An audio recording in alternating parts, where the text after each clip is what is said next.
ان کا انجام ناکامی کے سوا کچھ نہیں ہوتا۔ آپ نے دیکھا کہ ہمارے ملک کے اندر خود سعودی عرب میں جو ایک تحریک پیدا ہوئی، اس نے دنیا بھر میں اپنے ان افکار کی ترویج کے لیے لوگوں کو باقاعدہ فنڈ کیا، اور مقصود کیا تھا کہ مقصود یہ تھا کہ پوری دنیا اس فکر پہ آ جائے۔ آپ نے دیکھا کہ خود ریاست اور حکومت اور سلطنت وہاں پر جو تھی، اس کی فکر تبدیل ہو گئی۔ تو حکمت عملی کے لحاظ سے دیکھیے کہ جنہوں نے ان کے سہارے سب کچھ کیا تھا، وہ آج خائب و خاسر کھڑے ہوئے ہیں۔ تو حکمت، تدبیر، ان سب کے لحاظ سے بھی میں بالکل بیوقوفی سمجھتا ہوں کہ آپ کسی ریاست کے ساتھ مل کے اس کے بل کے اوپر اس طرح کی چیزیں کریں۔ اور آج کل کے حالات میں تو صورتحال یہ ہے کہ کوئی چیز چھپی بھی نہیں رہتی، خود یہاں کی حکومت اور ریاست وہ اپنے راز دنیا کو بتا دیتی ہے۔ تو اس میں کوئی بیوقوفی ہوگا جو اس طرح کے کام کرے گا۔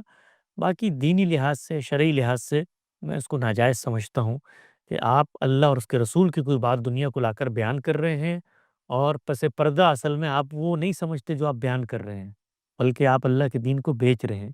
تو اللہ تعالیٰ کہتے ہیں کہ یہ گناہ کبیرہ ہے، بدترین جرائم میں سے ایک جرم ہے۔ تو اللہ تعالیٰ ہمیں اس جرم سے محفوظ رکھے، اور ان لوگوں کو بھی جو اس طرح کے الزامات لگاتے ہیں، وہ ان کے پاس کوئی ثبوت ہے، وہ اس کی کوئی دلیل ہے تو وہ پیش کریں۔ ہمارے تو اداروں کی سارے کے سارے حسابات، یہ سب چیزیں کھلی کتاب کی طرح ہیں۔ کوئی شخص یہاں پر آئے، ہمارے ساتھ بیٹھ جائے اور یہاں کی حکومت کے پاس چلا جائے، ہم سے پوچھے کہ آپ نے، ہم تو یہ کہتے ہیں کہ حکومت ہمیں کیا دے گی، ہم حکومت کو پیسے دیتے ہیں۔ یعنی جو لوگ اس ملک میں بستے ہیں، وہ یہاں پر ٹیکس ادا کرتے ہیں، یہاں کی حکومتوں کو مختلف مدات کے اندر ادائیگیاں کرتے ہیں، تو امریکی حکومت ہمیں پیسے نہیں دیتی، ہم امریکی حکومت کو پیسے دیتے ہیں۔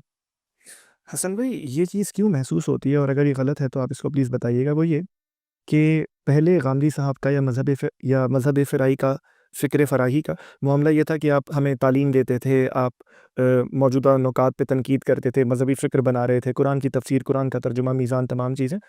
سیاست پہ کبھی بات ہو گئی چلتے چلتے، اب کوئی پچھلے 3-4 سال سے جب سے آپ نے ان تمام چیزوں پر زیادہ بات کرنا شروع کیا، محسوس یہ ہوتا ہے کہ آپ لوگ ڈیفینسو پر ہیں۔ ڈیفینسو پہ یعنی کہ اپنی باتوں کی وضاحتیں دیتے پھرتے ہیں۔ اس سے پہلے آپ کتنے اور انٹرویوز کر چکے جہاں آپ نے ایسی بات کی اور وضاحت کی ہوگی، آپ پہ الزام لگے۔ یہ موقع کیوں آتا ہے کہ آپ اس طرح کی باتیں کریں مبہم سی، کہ جن پہ وضاحت دینی پڑے؟ اگر آپ اجازت دیں تو میں غامدی صاحب کی ایک بات کوٹ کروں، پھر آگے آپ جواب دیجیے گا۔ وہ یہ کہ غامدی صاحب نے جب اپنا اوپینین دیا اس پہ، تو کہا کہ غزہ کو ختم ہونا ہوگا تو ہو جائے گا، ایک سیاسی معاملہ ہے، ہو کے رہے گا، ہونا ہے تو۔ اس کے بعد انہیں آ کے وضاحت دینی پڑی کہ یہ تو بے بسی کا جملہ تھا۔ اس نہج پر آپ یا آپ کی فکر کیوں آ گئی ہے کہ آپ ڈیفینسو پر ہیں؟ دیکھیے، جس دین کو میں اور آپ مانتے ہیں، اس دین کے کچھ ناگزیر لازمی تقاضے ہیں۔ ان میں سے ایک تقاضا ہے کہ آپ نے شہادت علی الحق کرنی ہے۔ جس چیز کو آپ درست سمجھتے ہیں، جس موقع پہ درست سمجھتے ہیں، اس کو بیان کرنا ہے۔ اسی طریقے سے یہ دین ہمیں تواصی بالحق، تواصی بالصبر کی تعلیم دیتا ہے۔ ہم اگر ایک امت کا حصہ ہیں، ایک ملت کے اندر بیٹھے ہوئے ہیں، اور ان کو کوئی زخم لگتا ہے، تو اس زخم کا درد اور اس کی ٹیسیں اور آہیں ہمیں بھی محسوس ہوتی ہیں۔ اس لیے ہم بھی اس پہ گفتگو کرتے ہیں۔ یہ گفتگو کوئی ممنوعات میں سے نہیں ہے۔ کوئی شخص اگر ان چیزوں سے اجتناب کرنا چاہتا ہے تو اس کی مرضی ہے، لیکن دین کا اگر کوئی طالب علم ہے، دین کو بیان کرتا ہے، تو حق اور انصاف کی جہاں پر بات آئے گی، اس کو وہ بات کرنی چاہیے۔ تو ہم مسلمان ملت کا حصہ ہیں۔ ملت کے جو غم ہیں، ملت کے جو چیلنجز ہیں، ان کے اوپر اگر دین کے علماء گفتگو نہیں کریں گے تو کون گفتگو کرے گا؟ پہلی بات۔ دوسری بات یہ ہے کہ یہ پہلی دفعہ نہیں ہوا۔ غامدی صاحب جس وقت سے دین کو جب آپ انٹرپریٹ کریں گے، دین کی کسی ہدایت کا اطلاق کریں گے، دین ہوا کے اندر موجود کوئی معلق چیز نہیں ہے، اس نے زمین پہ اترنا ہے، عملی مسائل کے اندر اس کی تطبیق کرنی ہے، تو وہاں پر آپ کو بتانا ہے کہ دینی آرا کیا ہے۔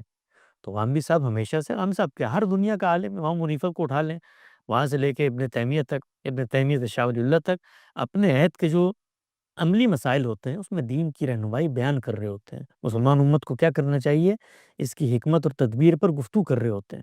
تو غامدی صاحب نے تو بالکل اپنی زندگی کے آغاز میں سے ایک ایک پہلو پر گفتگو کی ہے۔ پاکستان کے اندر حدود کے قوانین آئے، اس پہ ان کو کوئی چیز خلاف اسلام لگی، اس پر انہوں نے گفتگو کیا۔ وہاں جہاد ہوا، وہاں پر کوئی چیز ان کو محسوس ہوتی تھی، اس پہ گفتگو کی۔ جنرل مشرف آئے، انہوں نے آئین پامال کیا، اس پر انہوں نے گفتگو کی اور کہا کہ گناہ کبیرہ ہے۔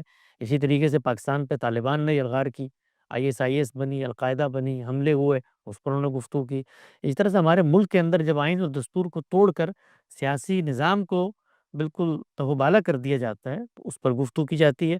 یہی معاملہ جو بڑے مسائل ہیں، کشمیر کا مسئلہ ہے، اس طرح سے فلسطین کا مسئلہ ہے، کچھ عرصے پہلے تک چچنیا کا مسئلہ ہے، تو مسلمان امت کے ذہین لوگوں کی یہ دینی ذمہ داری ہے کہ وہ اس موقع پہ اپنی ملت کو صحیح تعلیم دیں۔ جب وہ تعلیم دیتے ہیں تو آج کے زمانے میں جو تنقید ہے، یہ سیاسی معاملات میں لوگوں کے چونکہ ٹیبوز بن چکے ہوتے ہیں، اتنی گہری جذباتیت وابستہ ہوتی ہے کہ وہ بات کو میرٹ پہ نہیں سننا چاہتے ہیں اور رد عمل کا شکار ہو جاتے ہیں۔ چنانچہ استدلال کا جواب نہیں بن پڑتا تو وہ الزام تراشی کرتے ہیں۔ تو یہ آج کل سوشل میڈیا پہ آپ ایک گفتگو کر رہے ہیں، اس میں سے 2 جملے اٹھائیں اور جملے اٹھا کر اس کے اوپر ایک پوری مہم چلا دیں، اس کو وائرل کر دیں، تو اس کے نتیجے میں لوگ پھر آتے ہیں ہمارے پاس بھی اور پوچھتے ہیں بھئی آپ نے کیا واقعی میں یہ بات کہی ہے؟ تو ہم ان کو بتاتے ہیں نہیں ہم نے یہ بات نہیں کہی، ہماری پوری بات سنیں۔ تو وہ کوئی الگ سے وضاحت نہیں ہوتی یا وہ کوئی یوں نہیں ہوتا کہ مبہم بات کر دی گئی، وہ پوری بات نقل کرنی چاہیے۔ ہمارا بڑا المیہ ہے کہ ہمارے جب تنقید کی جاتی ہے تو 2 جملے نکال کے آپ پیش کر دیتے ہیں، اس میں آگے پیچھے سے آگ سوال، کیا سوال ہوا، کس موقع پر کیا بات کی ہے۔ تو یہ تو آپ قرآن مجید کی 2 آیتیں اٹھائیں اور اس کے بارے میں یہ کہنا شروع کر دیں کہ دیکھیں قرآن مجید میں تو فلاں چیز کا انکار ہو گیا۔ تو یہ لوگوں کی کرداروں کی، ان کے رویوں کی زبوں حالی ہے کہ غامدی صاحب جیسے بڑے مفکرین کو جو ملت کا اتنا درد رکھتے ہیں، ان کو بھی آ کے بتانا پڑتا ہے کہ بھائی یہ جملہ میں نے خیر خواہی کے لیے کہا ہے، تمہیں بچانے کے لیے کہا ہے اور اس سے کوئی تعلق نہیں کہ میں ظلم کو گوارا کر رہا ہوں۔ لیکن جس وقت لوگ بات کو توڑ مروڑ کے پیش کریں گے تو ہمیں یہ حق ہے کہ ہم سے پوچھا جائے گا تو ہم اپنی بات کی وضاحت کریں گے۔ حسن بھائی، یہ انصاف کا تقاضا ہے کہ آپ پہ جو تنقیدات ہوتی ہیں آپ کے موقف پر، اس کو سمجھنے کے لیے اور اس کی اسکروٹنی کرنے کے لیے اس سے پہلے ہم یہ سمجھیں کہ آپ کا اوپینین بہرحال ہے کیا، تاکہ وہ معاملہ پورا آ سکے۔ اس پوری سچویشن میں حماس پہ، فلسطین پہ، اسرائیل پہ آپ کا اصل مقدمہ ہے کیا؟ دیکھیے اصل مقدمہ اگر چند نکات میں آپ سمجھنا چاہتے ہیں تو وہ یہ ہے کہ یہ جو دنیا کے اندر اس وقت ورلڈ آرڈر بنا ہوا ہے، عالمی عرف بنا ہوا ہے، یہ کوئی قرآن مجید میں نازل ہو کر سامنے نہیں آیا، یہ کوئی اخلاق اور علم اور انصاف پر مبنی نہیں ہے، یہ دنیا میں ان طاقتوں نے اپنی فتوحات کے نتیجے میں پیدا کیا ہے۔ یہ بالکل اس طرح پیدا کیا ہے جس طرح ان سے پہلے ہم نے پیدا کیا تھا۔ گویا دنیا میں طاقت کی حکومت ہے، طاقت کی حکمرانی ہے۔ اگر طاقت کی حکومت، طاقت کی حکمرانی ہے تو اس میں ہم نے یہ دیکھنا ہے کہ ہم کہاں کھڑے ہوئے دنیا کی اسٹیج پہ۔ اگر طاقت کے اسی لاہ عمل پر کھڑے ہوئے ہیں جو ہمارے مد مقابل کا ہے تو ہم پوری ڈٹ کے مقابلہ کریں گے۔ مقابلہ کریں گے، جن ریاستوں پر انہوں نے طاقت کی ہے، اپنا قبضہ جمایا ہے، ان کو وہاں سے چھڑوائیں گے۔ یہاں موقع ملا، اس سے آگے بڑھ کے اپنی سرحدوں کی توسیع کریں گے۔ اسی طرح سے دنیا میں ہوتا چلا آیا ہے، کوئی نیا کھیل تو ہو نہیں رہا۔ تو اس وقت جو ورلڈ آرڈر بنا ہوا ہے دوسری جنگ عظیم کے فاتحین نے بنایا ہے۔ ہماری 1000 سالہ حکومت تھی، اس کا اضمحلال 17ویں صدی میں شروع ہوا، وہ چاہے صفوی سلطنت ہو، مغلیہ سلطنت ہو یا عثمانی سلطنت ہو، ہم نے دیکھا کہ وہ اپنے انجام کو پہنچ گئی۔ اس کے بعد ان سلطنتوں نے ہمیں تقسیم کیا، آج بھی وہ دنیا میں حکومت کر رہے ہیں، کچھ تھوڑے نام بدل دیے ہیں، کچھ تھوڑے اندر تبدیلیاں آ گئی ہیں، کچھ ان کے یہاں سوشل سائنسز کی ریفارمیشن ہوئی ہے تو اقوام متحدہ جیسے نظم بنا دیے ہیں، لیکن وہی طاقتیں ہیں، ان کے پاس ویٹو کا حق ہے، وہ سیاہ سفید کے مالک ہوتے ہیں، جس کو درست سمجھتے ہیں کر گزرتے ہیں، پھر اس کے لیے قانونی اخلاقی جواز بھی تراشتے ہیں۔ تو یہ دنیا کا سینیریو ہے، اس کے اندر ہم نے یہ دیکھنا ہے کہ ہم کہاں کھڑے ہوئے ہیں۔ اگر ہم اس جگہ پر نہیں کھڑے ہوئے تو ہمیں اپنا تحفظ کرنا ہے، اپنے اوپر غور و فکر کرنا ہے، اپنی تعمیر پر توجہ دینی ہے۔ اس تعمیر پر توجہ دینے میں جو ہم کھوتے ہیں وہ اصل میں اپنی بقا اور اپنے وجود کو باقی رکھنے کی قیمت ہے۔ یہ بالکل ایسے ہی ہے کہ کوئی شخص بیمار ہو جائے اور اس کا ایک عضو خراب ہو جائے تو ڈاکٹر جس وقت اس عضو کو کاٹ رہا ہوتا ہے تو کوئی شخص آگے بڑھ کے نہیں کہتا کہ بڑا ظالم ہے، دیکھو یہ شخص کے ایک عضو کو کاٹ رہا ہے، بلکہ سب اس کو مشفق و مہربان سمجھتے ہیں کہ اس کو کاٹنے کے نتیجے میں وہ جو سرطان ہے وہ پورے جسم میں نہیں پھیلے گا تو بقیہ جسم بچ جائے گا۔ تو ہم اسی اصول پہ کہتے ہیں کہ جو کچھ ہمیں حاصل ہے اس کے اوپر ہم شکر گزاری کریں، اس پہ غور و فکر کر کے اپنی تعمیر ترقی پر توجہ مرکوز کریں۔ کچھ ہمارے ملکوں نے کی ہے، انڈونیشیا نے کی، ملیشیا نے کی، ترکی نے کی، امارات نے کی، ملک بنائے ہیں، طاقت حاصل کی۔ خود پاکستان کو آپ دیکھیے کہ اس نے کچھ اپنی تعمیر ترقی کی ہے، اس کے نتیجے میں اس کا دفاع مضبوط ہوا ہے۔ تو جب یہ آپ کریں گے تو پھر آپ اس پوزیشن میں ہوں گے کہ کچھ بات چیت بھی کر سکیں، لیکن عالمی فاتحین کے فیصلوں کو بزور طاقت چیلنج کریں گے تو اس کا ہمیں نقصان ہوگا، اور نقصان ہوگا یہ کوئی مفروضہ نہیں ہے، یہ امر واقعی کا بیان ہے۔ اگر آپ ریورس انجینئرنگ کریں تو خود غزہ فلسطین کے مسئلے میں دور دو چار کی طرح سامنے آ جاتا ہے کہ جس وقت انہوں نے یہ تقسیم کی، جو حصہ ہمارے پاس تھا اور وہ حصہ جو آج ہمارے پاس ہے، اس کا تناسب اور تخمینہ دیکھ لیں تو واضح ہو جائے گا کہ ہمارا لاہ عمل کارگر ہوا یا اس نے ہمیں نقصان پہنچایا۔ تو ہم لوگ جو بھی گفتگو کرتے ہیں وہ اس پس منظر میں ہوتی ہے کہ یہ کوئی حق اور انصاف کے تقاضوں کے مطابق دنیا نہیں کر رہی، دنیا ظالم ہے، دنیا طاقت کے بل پہ فیصلے کرتی ہے۔ ہم نے یہ دیکھنا ہے کہ ہم نے اپنا تحفظ کیسے کرنا ہے۔ تو فلسطین کے اندر جو لڑنے کی پالیسی تھی وہ ناکام ہوئی ہے۔ اگر ہم سیاست کی پالیسی اپناتے، افہام و تفہیم کی پالیسی اپناتے، مفاہمت کی پالیسی اپناتے اور جو کچھ ہمیں مل چکا تھا اس کو دے کر تعمیر، ترقی اور امن پسندی کی پالیسی اپناتے، تو ہماری مظلومیت میں بھی ایک اخلاقی برتری ہوتی، دنیا کو بھی ہم پکار سکتے۔ لیکن جب ہم طاقت کے مقابلے میں آ گئے تو طاقت کے کھیل میں جس کے پاس زیادہ طاقت ہوتی ہے وہ فیصلے کر گزرتا ہے۔ چنانچہ ہم نے دیکھا کہ جو کچھ ہمارے ہاتھ میں تھا وہ آج ہم سے لٹ چکا۔ حسن بھائی، ایک مسلمان کی حیثیت سے جو تاریخ میں پڑھ سکا، جس کی باتیں ہم روز صبح شام سنتے ہیں اپنے علماء سے کتب میں، ایک مسلمان کب سے طاقت کی فکر کرنے لگا؟ ہماری تو تاریخ یہی ہے کہ 313 تھے تو لڑ گئے تھے، جناب حسین پورا خانوادہ لے کر چلے گئے تھے، ابو حنیفہ مرتے مر گئے، لیکن جس چیز کو صحیح سمجھا اسے کہتے رہے، امام نسائی مجھ سے بہتر آپ جانتے ہیں۔ ایک مسلمان کب سے طاقت کی فکر کرنے لگا؟ جی، اللہ تعالیٰ کی کتاب کو آپ پڑھیں۔ اللہ تعالیٰ کی کتاب اور مسلمانوں کی تاریخ یہ دو بالکل الگ الگ چیزیں ہیں۔ اللہ کی کتاب تو آپ کو روکتی رہی اس وقت تک جس وقت تک آپ اس پوزیشن میں نہیں پہنچے کہ آپ مقابلہ کر سکیں۔ طاقت کا ہرگز یہ مطلب نہیں ہوتا کہ آپ بالکل مساوی طاقت کے اندر آئیں گے، وہ جو کچھ ان کے پاس ہے وہی آپ کے پاس ہوگا تو آپ یہ کریں گے۔ لیکن جو بات علم کہتا ہے، عقل کہتی ہے، خدا کی کتاب بھی وہی بات کہتی ہے۔ اور خدا کی کتاب نے کہ پہلے دن بدر کا معرکہ بپا کر دیا تھا، ساتھ آپ صلی اللہ علیہ وسلم کتنا عرصہ وہاں پر رہے، تو یہ کام نبوت کے اعلان کے اگلے دن کیوں نہیں ہو گیا؟ 313 ہی کیوں؟ 13 ہی کیوں نہیں؟ جب وہ مسلمان ہو گئے تھے تو حملہ آور ہو جاتے۔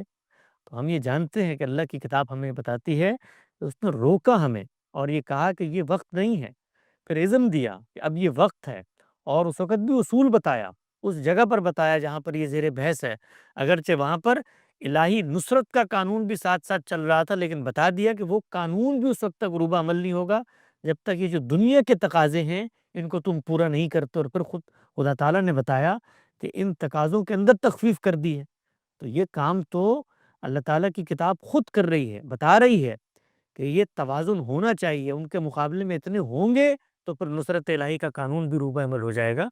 تو یہ تو دنیا کے عقلی مسلمات ہیں۔ ہم یہ سمجھتے ہیں کہ اس طرح کی شعر و شاعری پڑھ کے کہ کافر ہے تو شمشیر پہ کرتا ہے بھروسہ، مومن ہے تو بے تیغ بھی لڑتا ہے سپاہی، اللہ کی کتاب کے بالکل منافی ہیں یہ اشعار۔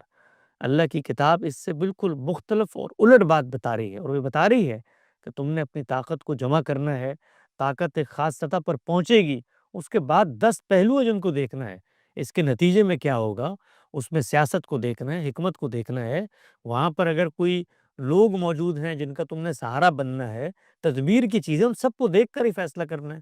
تو اگر یہ آج کے دور کے علماء ہوتے تو صلح حدیبیہ کے موقع کے اوپر احتجاج کر رہے ہوتے کہ یہ کہ اللہ کے پیغمبر نے تو صلح کر لی ہے، اس موقع پر ان کو لڑنا چاہیے تھا۔ تو یہ سب چیزیں اللہ کی کتاب میں بیان ہوئی ہیں۔ ہم کبھی غزوہ بدر کو پڑھ کے دیکھیں، غزوہ احد کو پڑھ کے دیکھیں، اسی طرح سے حنین کو پڑھ کے دیکھیں، ان سب جگہوں پر یہی قانون ہے جس کے نتیجے میں اللہ تعالیٰ کے پیغمبر اقدام کا فیصلہ کر رہے ہیں۔ تو مسلمان جو کچھ کرتے رہے ہیں وہ مسلمانوں کی تاریخ ہوگی، دین کا اس سے کوئی لینا دینا نہیں۔ حسن بھائی، یہ تو جاوید احمد غامدی صاحب کا پورا مقصد تھا نا جہاد کا، جو میں زندگی بھر ان کی باتیں سن سکا کہ جہاد تو ہوتا ہی ظلم کے خلاف ہے، تو اس سے زیادہ ظلم، اگر وہ ظلم ہے یعنی ہم اسے کوالیفائی کریں گے، لیکن اس وقت یہ سمجھتے ہوئے کہ یہ ظلم ہو رہا ہے، انسانی حقوق کی خلاف ورزی ہو رہی ہے، اس سے زیادہ کون سا ظلم آپ کو چاہیے کہ آپ جہاد کریں، وہ جہاد جو آپ ہمیں ساری زندگی سمجھاتے رہے؟ جہاد ظلم و عدوان کے خلاف ہوتا ہے، یہ جہاد کی علت ہے، غایت ہے، مقصد ہے، یعنی جہاد کیوں کیا جائے گا، ریزن کیا ہوگا اس کے پیچھے۔ یہ ریزن کہیں پایا جاتا ہے تو آپ اس پر غور کرتے ہیں کہ اب کیا ہم اس پوزیشن میں ہیں کہ جہاد کر سکیں۔ یہ اللہ تعالیٰ نے بتایا ہے کہ آپ اگر اس پوزیشن میں نہیں ہیں تو آپ جہاد نہیں کریں گے، آپ وہاں سے ہجرت کر جائیں گے۔ یہ قرآن مجید میں زیر بحث ہے، اور بتایا ہے کہ اس موقع پہ ہجرت نہیں کریں گے تو پھر اللہ کا عذاب آپ کو آ لے گا۔ تو جہاد کی غایت الگ چیز ہے، جہاد واجب کب ہوتا ہے، جہاد لازم کب ہوتا ہے، یہ بالکل الگ چیز ہے۔ آپ طاقت کی اس جگہ پر کھڑے ہوئے ہیں، آپ کو لگتا ہے کہ آپ اقدام کریں گے تو آپ کی برتری ہو جائے گی، اسی طریقے سے اس کے نتیجے میں کوئی فتنہ فساد خونریزی نہیں پیدا ہوگی، یہ سب چیزیں آپ نے دیکھنی ہے، اور یہ خدا کی کتاب بتاتی ہے۔ ورنہ تو پہلے دن وہ 4 لوگوں کو کہتی ہے کہ ظلم و عدوان ہو رہا ہے، جاؤ چڑھ دوڑو ان کے اوپر۔ تو ظلم و عدوان غایت ہے، غایت کی موجودگی کے بعد آپ نے تمام حدود و شرائط کا جائزہ لینا ہے، اور یہ جائزہ کس نے لینا ہے؟ میں نے لینا ہے، آپ نے لینا ہے، انہوں نے لینا ہے کہ جن کے پاس لڑنے کی قدرت اور طاقت اور صلاحیت ہے وہ یہ فیصلہ کریں گے۔ چنانچہ نہ صرف یہ کہ جہاد کا اعلان کوئی عالم نہیں کر سکتا، بلکہ جہاد کے لیے جو شدود و شرائط ہیں ان کا فیصلہ بھی ریاست میں کرنا ہے۔ ریاست کو لگتا ہے کہ وہ اس پوزیشن میں ہے تو اقدام کرے۔ اس وقت تو منظم ریاستیں موجود ہیں، وہ جس موقع پر جا کے نفیر عام کرے گی تو اس موقع پر میں فیصلہ کر لوں گا کہ میں نے کیا کرنا ہے۔ اگر مجھے لگتا ہے ظلم و عدوان ہے تو مجھ پہ شامل ہونا واجب ہے، اگر لگتا ہے نہیں ہے تو جو اس کی سزا کانسیکوینسز ہوگی میں بھگتوں گا۔ تو ظلم و عدوان ہونا یہ اپنی ذات میں جہاد کو واجب یا فرض نہیں کر دیتا۔ حسن بھائی، جو آپ نے بات کی کہ ملک اور ریاست کیا کہتی ہے اس پہ بات کرتے ہیں، اس سے پہلے آپ کے اس پورے ڈسکورس میں جو آپ کی انٹرپریٹیشن ہے قرآن کی، جو آپ نے دونوں جوابوں میں کہا کہ قرآن یہ کہتا ہے، اس پورے نظام میں، اس پورے آئیڈیا میں، اس پوری انٹرپریٹیشن میں امام حسین کو کہاں فٹ کروں؟ میں کیسے جسٹیفائی کروں آپ کی بات کو ایک جگہ رکھ کر اور دوسری جگہ امام حسین کو رکھ کر؟ آپ کوئی جو کلمہ پڑھتے ہیں، دین پر ایمان لاتے ہیں اور جس شریعت پر آپ عمل پیرا ہیں، اس کے اندر کوئی ماخذ ہے کہ امام حسین کا کوئی اقدام ہوگا اس سے شریعت اخذ کی جائے گی؟ اگر ہے تو وہ نص میرے سامنے پڑھ دیں، میں بھی اس پہ غور کروں۔ کیونکہ جتنا میں نے قرآن مجید اور سنت کو دیکھا ہے یا ایمان کے مبادی کو جاننے کی کوشش کی ہے، اس میں تو کہیں ایسی چیز نہیں ہے کہ کوئی امام حسین ہو یا کوئی دوسرے صحابی ہوں یا کسی کا کوئی اقدام ہو وہ دین میں شریعت میں ماخذ بنے گا۔ اس کی روشنی میں آپ نے لائے عمل اور تدبیر طے کرنی ہے۔ اگر کوئی ہو تو وہ میں نص سننے کا منتظر ہوں۔ وہ بتائیے کون سی نص ہے؟ اگر وہ ماخذ سے نہیں ہے تو امام حسین کا عمل غلط تھا؟ وہ تو وہ بتائیں گے کہ ان کا اقدام غلط تھا یا ٹھیک تھا۔ آپ کا کیا تجزیہ؟ اس کے تجزیہ ہم نے بڑی تفصیل سے کیا ہے کہ وہ یہ اقدام کرنے ہی نہیں گئے تھے جو دنیا بتا رہی ہوتی ہے کہ لڑنے کے لیے چلے جائیں۔ ان کے ساتھ جو صحابہ وہاں پر موجود ہیں وہ ان کو کیا کہہ رہے ہیں، وہ تو صورتحال کا جائزہ لینے گئے تھے۔ اور یہ تاریخ کا ایک مسئلہ ہے، اس مسئلے کی 10 انٹرپریٹیشن ہو جائیں گی، اس کا دین سے کیا تعلق ہے؟ یعنی رسالت پاک صلی اللہ علیہ وسلم کے خانوادے کا کوئی فرد، مثال کے طور پہ سیدہ عائشہ ہیں، سیدنا حسین کا اقدام تو آپ کو نظر آ گیا، اس کی بنیاد تو لوگ سوال کرتے ہیں۔ سیدہ عائشہ کا اقدام بھی اسی طرح سے پیش کیا جاتا ہے، وہ رسول اللہ کی اہلیہ ہیں، تو انہوں نے بھی کچھ اقدامات کیے، ان کو تو کبھی پیش نہیں کیا جاتا کہ وہ جو نکلی تھی اور انہوں نے جو جنگ کی تھی تو اس کو آپ کیا کہیں گے؟ وہاں پر امہات المومنین میں سے ایک خاتون کھڑی ہوئی ہیں، یہ تو نواسے ہیں۔ تو دین کے اندر یہ چیزیں ماخذ نہیں بنتی، یہ تاریخ کا موضوع ہے۔ اس تاریخ کے موضوع میں 10 لوگوں کی 10 آراء ہو سکتی ہیں اور اس میں صحیح بھی ہوں گی، غلط بھی ہوں گی۔ ہم تاریخی معاملات میں فیصلہ کرنے کی اس پوزیشن میں بھی نہیں ہوتے، تو ضمنی طور پر لوگ اپنے تخمینے اندازے آراء بیان کر دیتے ہیں۔ ہم نے بھی اس پورے اقدام کی غایت، اس کے پس منظر پر بڑی تفصیلی گفتگو کی ہے۔ ہمارے نقطہ نظر کے مطابق سیدنا حسین وہاں کو جہاد کرنے جا ہی نہیں رہے تھے، اور وہ جو چیزیں آتی ہیں ہمارے سامنے، جو آثار شواہد تاریخ کے، وہی تاریخ کے آثار و شواہد جن سے لوگ استدلال کر رہے ہوتے ہیں، تو اس کے اندر تو وہ یہ بتا رہے ہیں کہ جہاد کرنے کے لیے مجھے سرحدوں پہ بھیج دو۔ وہ یہ نہیں کہہ رہے کہ میں یزید کے پاس جہاد کرنے کے لیے جا رہا ہوں۔ جہاد تو سرحدوں پہ ہو رہا ہوتا تھا، اس وقت ہر وقت ہو رہا ہوتا تھا، مسلمان برسر پیکار رہتے تھے۔ جہاد کے لیے تو کہا مجھے وہاں بھیج دو۔ انہوں نے جو شرائط انہوں نے پیش کی تاریخ میں آتی ہیں، ان کے کیل و کال تاریخ کی استناد وہ لوگ جانے ہیں، لیکن جو تاریخ ہمارے سامنے لے کر آپ لوگ آتے ہیں تو وہ تاریخ تو یہ کہہ رہی ہے کہ بھائی مجھے وہاں لے جاؤ، میں اس سے بات کرتا ہوں، یا مجھے واپس جانے دو یا سرحدوں پر جانے دو۔ تو جہاد تو سرحدوں پر ہوتا ہے، تو سیدنا حسین نے تو کبھی کہا ہی نہیں کہ میں کوئی جہاد کرنے جا رہا ہوں۔ ایک سیاسی نزاع تھا ان کے والد کا اور جو اس وقت کے حکمران ہیں ان کے والد کا، باہمی اختلاف تھا، اس میں جنگیں ہوئیں، اس کے بعد صلح ہوئی، صلح میں کچھ باہمی معاہدات ہوئے۔ ان معاہدات کی بنیاد پہ ایک فریق کو لگتا ہے کہ بھائی جو طاقت ہے، جو حکمرانی ہے، وہ اس کا حق ہے، تو وہ جائزہ لینے کے لیے جا رہا ہے۔ وہاں پر ایک حمایت یافتہ گروہ ان کا موجود ہے، اس میں جہاد کہاں سے آ گیا؟ اور اس کے اندر یہ ساری باتیں جو لوگ بیان کرتے ہیں کہ اسلام زندہ ہوتا ہے کربلا کے بعد، تو وہ جو سارے کے سارے صحابہ کرام موجود ہیں مدینے میں، تو ان کے بارے میں آپ کا کیا نقطہ نظر ہے کہ وہ انہوں نے جہاد کا نفیر عام کا اعلان کر دیا تھا سیدنا حسین نے، اور وہ سب انہوں نے جانے سے انکار کر دیا؟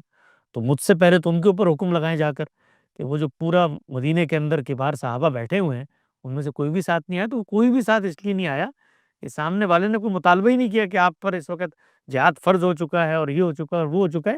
یہ لوگوں کے بنائے ہوئے قصے کہانی اور باتیں ہیں، ان کا دین سے کوئی تعلق نہیں۔ حسن بھائی، امام حسین کیونکہ موضوع نہیں ہے اس وقت، ورنہ میں اس پہ اور آپ سے کاؤنٹر کوشچنس کرتا، لیکن آگے چلتے ہیں معاملے کی طرف۔ حسن بھائی، کسی بھی نظام کے لیے، خاص طور پہ جب نظام خدا کی جانب سے ہو، اور ہم یہ بار بار سنتے ہیں کہ مذہبی غیرت ہوتی ہے، اسلامی غیرت ہوتی ہے، مسلمان میں تو غیرت ہوتی ہے، آپ کے پورے آئیڈیا میں مسلمان یا مسلمان کو بھی چھوڑیے کیونکہ آپ نے کہا کہ وہ ماخذ نہیں ہے، مذہبی غیرت کو میں کہاں پلیس کروں؟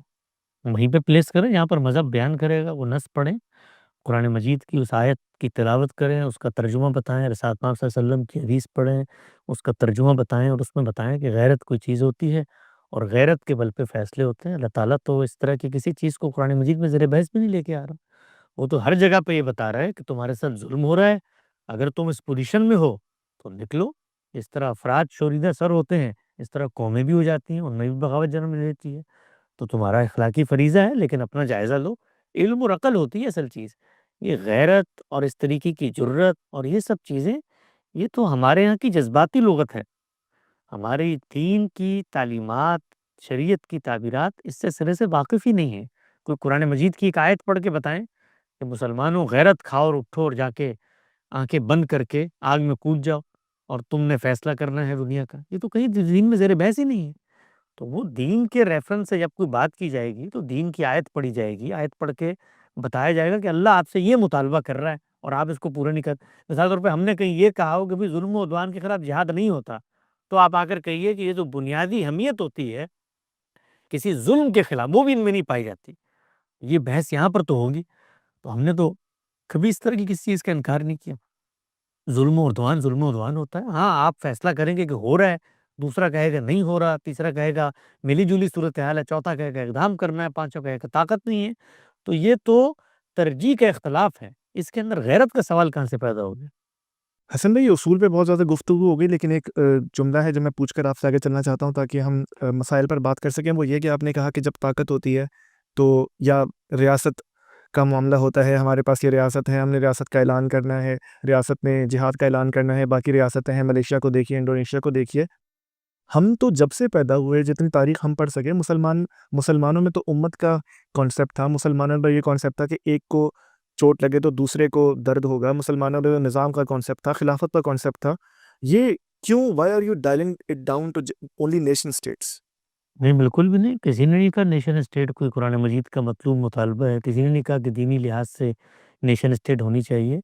ہم جس وقت ان موضوعات پہ گفتگو کرتے ہیں تو مقابل میں ایک استدلال موجود ہوتا ہے، وہ استدلال دینی لحاظ سے ان بندوبست کی نفی کر رہا ہوتا ہے اور اس کے مقابل میں ایک تعبیر پیش کر رہا ہوتا ہے۔ مثال طور پہ خلافت ہی کو لے لیں تو یہ خلافت کی تعبیر پیش کر رہا ہوتا ہے۔ تو جس وقت پوچھا جاتا ہے کہ آپ ایک دینی استدلال پیش کر کے باقی چیزوں کی حرمت کا فیصلہ کر رہے ہیں، گویا مسلمانوں پر یہ واجب کر رہے ہیں کہ انہوں نے کوئی اس طرح کا بندوبست اور نظام بنانا ہے جس میں ان سب کا ایک خلیفہ ہوگا اور دوسرا خلیفہ اگر موجود ہوگا تو اس کو قتل کر دیا جائے گا۔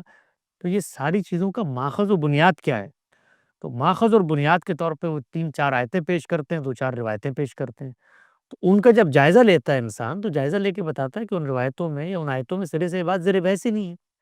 تو جس چیز کو آپ یہ کہہ رہے ہیں کہ ہم ختم کر رہے ہوتے ہیں، وہ سامنے کا ایک دینی استدلال ہے۔ وہ دینی استدلال اپنی تاریخی حیثیت بھی رکھتا ہے، وقت بھی رکھتا ہے۔ تو ہم جس وقت اس کی نفی کرتے ہیں تو مقصود یہ ہوتا ہے کہ اللہ کے دین کو بے کم و کاست پیش کیا جائے۔ دیکھیے اللہ کا دین جو ہے اس کا ہم سے مطالبہ ہے کہ خدا کی جو منشا ہے، جو ہدایت ہے، اس میں کسی قسم کی آمیزش نہیں ہو سکتی، نہ تاریخ کی، نہ فلسفے کی، نہ کلام کی، نہ فقہ کی، نہ تصوف کی۔ تو ہم دین کے ایک طالب علم کی حیثیت سے اپنی آراء کی روشنی میں اس آمیزش کو دور کرنے کی کوشش کر رہے ہوتے ہیں۔ یہ ایک طرف ہو رہا ہوتا ہے۔ اس کے بعد جو مختلف دینی رجحانات موجود ہیں، مسالک موجود ہیں، نقطہ نظر موجود ہیں، ان سب کو ہم مسلمان سمجھتے ہیں، ان سب کے علماء کو اپنا عالم سمجھتے ہیں، ان کے ساتھ اپنے تعلق کا اظہار کرتے ہیں، کسی کی تکفیر نہیں کرتے، کسی کی نفی نہیں کرتے، بلکہ ہمیشہ یہ کہتے ہیں کہ اگر موقع ملے تو ہماری بھی یہ خواہش ہے کہ مسلمانوں کی ایک جمعیت ہو، مسلمان بھی اسی طریقے سے دنیا میں کی آنکھوں میں آنکھیں ملا کر بات کر سکیں، اور اس کے لیے کچھ اس دور کے اندر عملی پریکٹیکل بندوبست اور حل تجویز کی۔ مثال کے طور پہ اس وقت مسلمانوں کا جو دینی مرجع ہے جزیرہ العرب، وہاں پر ایک بادشاہت موجود ہے، ہم علامتی طور پہ ان کو خلیفۃ المسلمین کہہ سکتے ہیں۔ اس بندوبست میں کیا عرض ہے؟ 57 اسلامی ممالک ان کو اپنا بادشاہ قرار دیتے ہیں، جس طریقے سے برطانیہ عظمیٰ کے مختلف ملکوں نے مل کر برطانیہ عظمیٰ کے بادشاہوں کو اپنا بادشاہ قرار دے دیا۔ تو یہ سب سیاسی بندوبست ہیں۔ گفتگو ہم وہاں پر کرتے ہیں جہاں پر مقابل میں دینی استدلال پیش کیا جا رہا ہو۔ تو دینی استدلال کو تو اصل میں جا کے پرکھنا پڑے گا، اس کے جو فطری مسلمہ اصول ہیں، قاعدے ہیں، ان پہ دیکھنا پڑے گا۔ اس کے نتیجے میں مسلمانوں کی تاریخیت کی نفی ہو جاتی ہے تو ہو جائے۔ اللہ کا دین تو ان سب چیزوں کا پابند نہیں ہے، وہ تو یہ کہتا ہے کہ اس کو خالص صورت میں پیش کرنا ہے۔ تو اگر ہم خالص صورت میں پیش نہیں کرتے تو یہ اللہ کے دین کے ساتھ خیانت ہے۔ تو اس خیانت کو ہم کیسے گوارا کر سکتے ہیں کہ ہم قیامت کے دن یہ کہیں گے کہ جی مسلمانوں کے اندر کیونکہ ایک چیز تاریخ پا چکی تھی، مسلمانوں کے اندر ایک چیز کا رواج تھا، لہٰذا ہے مالک الملک، ہم اس کی نفی نہیں کر سکے اور ہم نے دین کو تبدیل کر دیا۔ تو یہ کام پیغمبر کبھی نہیں کرتے۔ آپ دیکھیے جب بھی وہ آتے ہیں تو ان کے پیچھے بھی ایک تاریخ کھڑی ہوتی ہے۔ مسیح علیہ السلام آئے تو پیچھے 2500-3000 سالہ تاریخ کھڑی ہوئی ہے بنی اسرائیل کی۔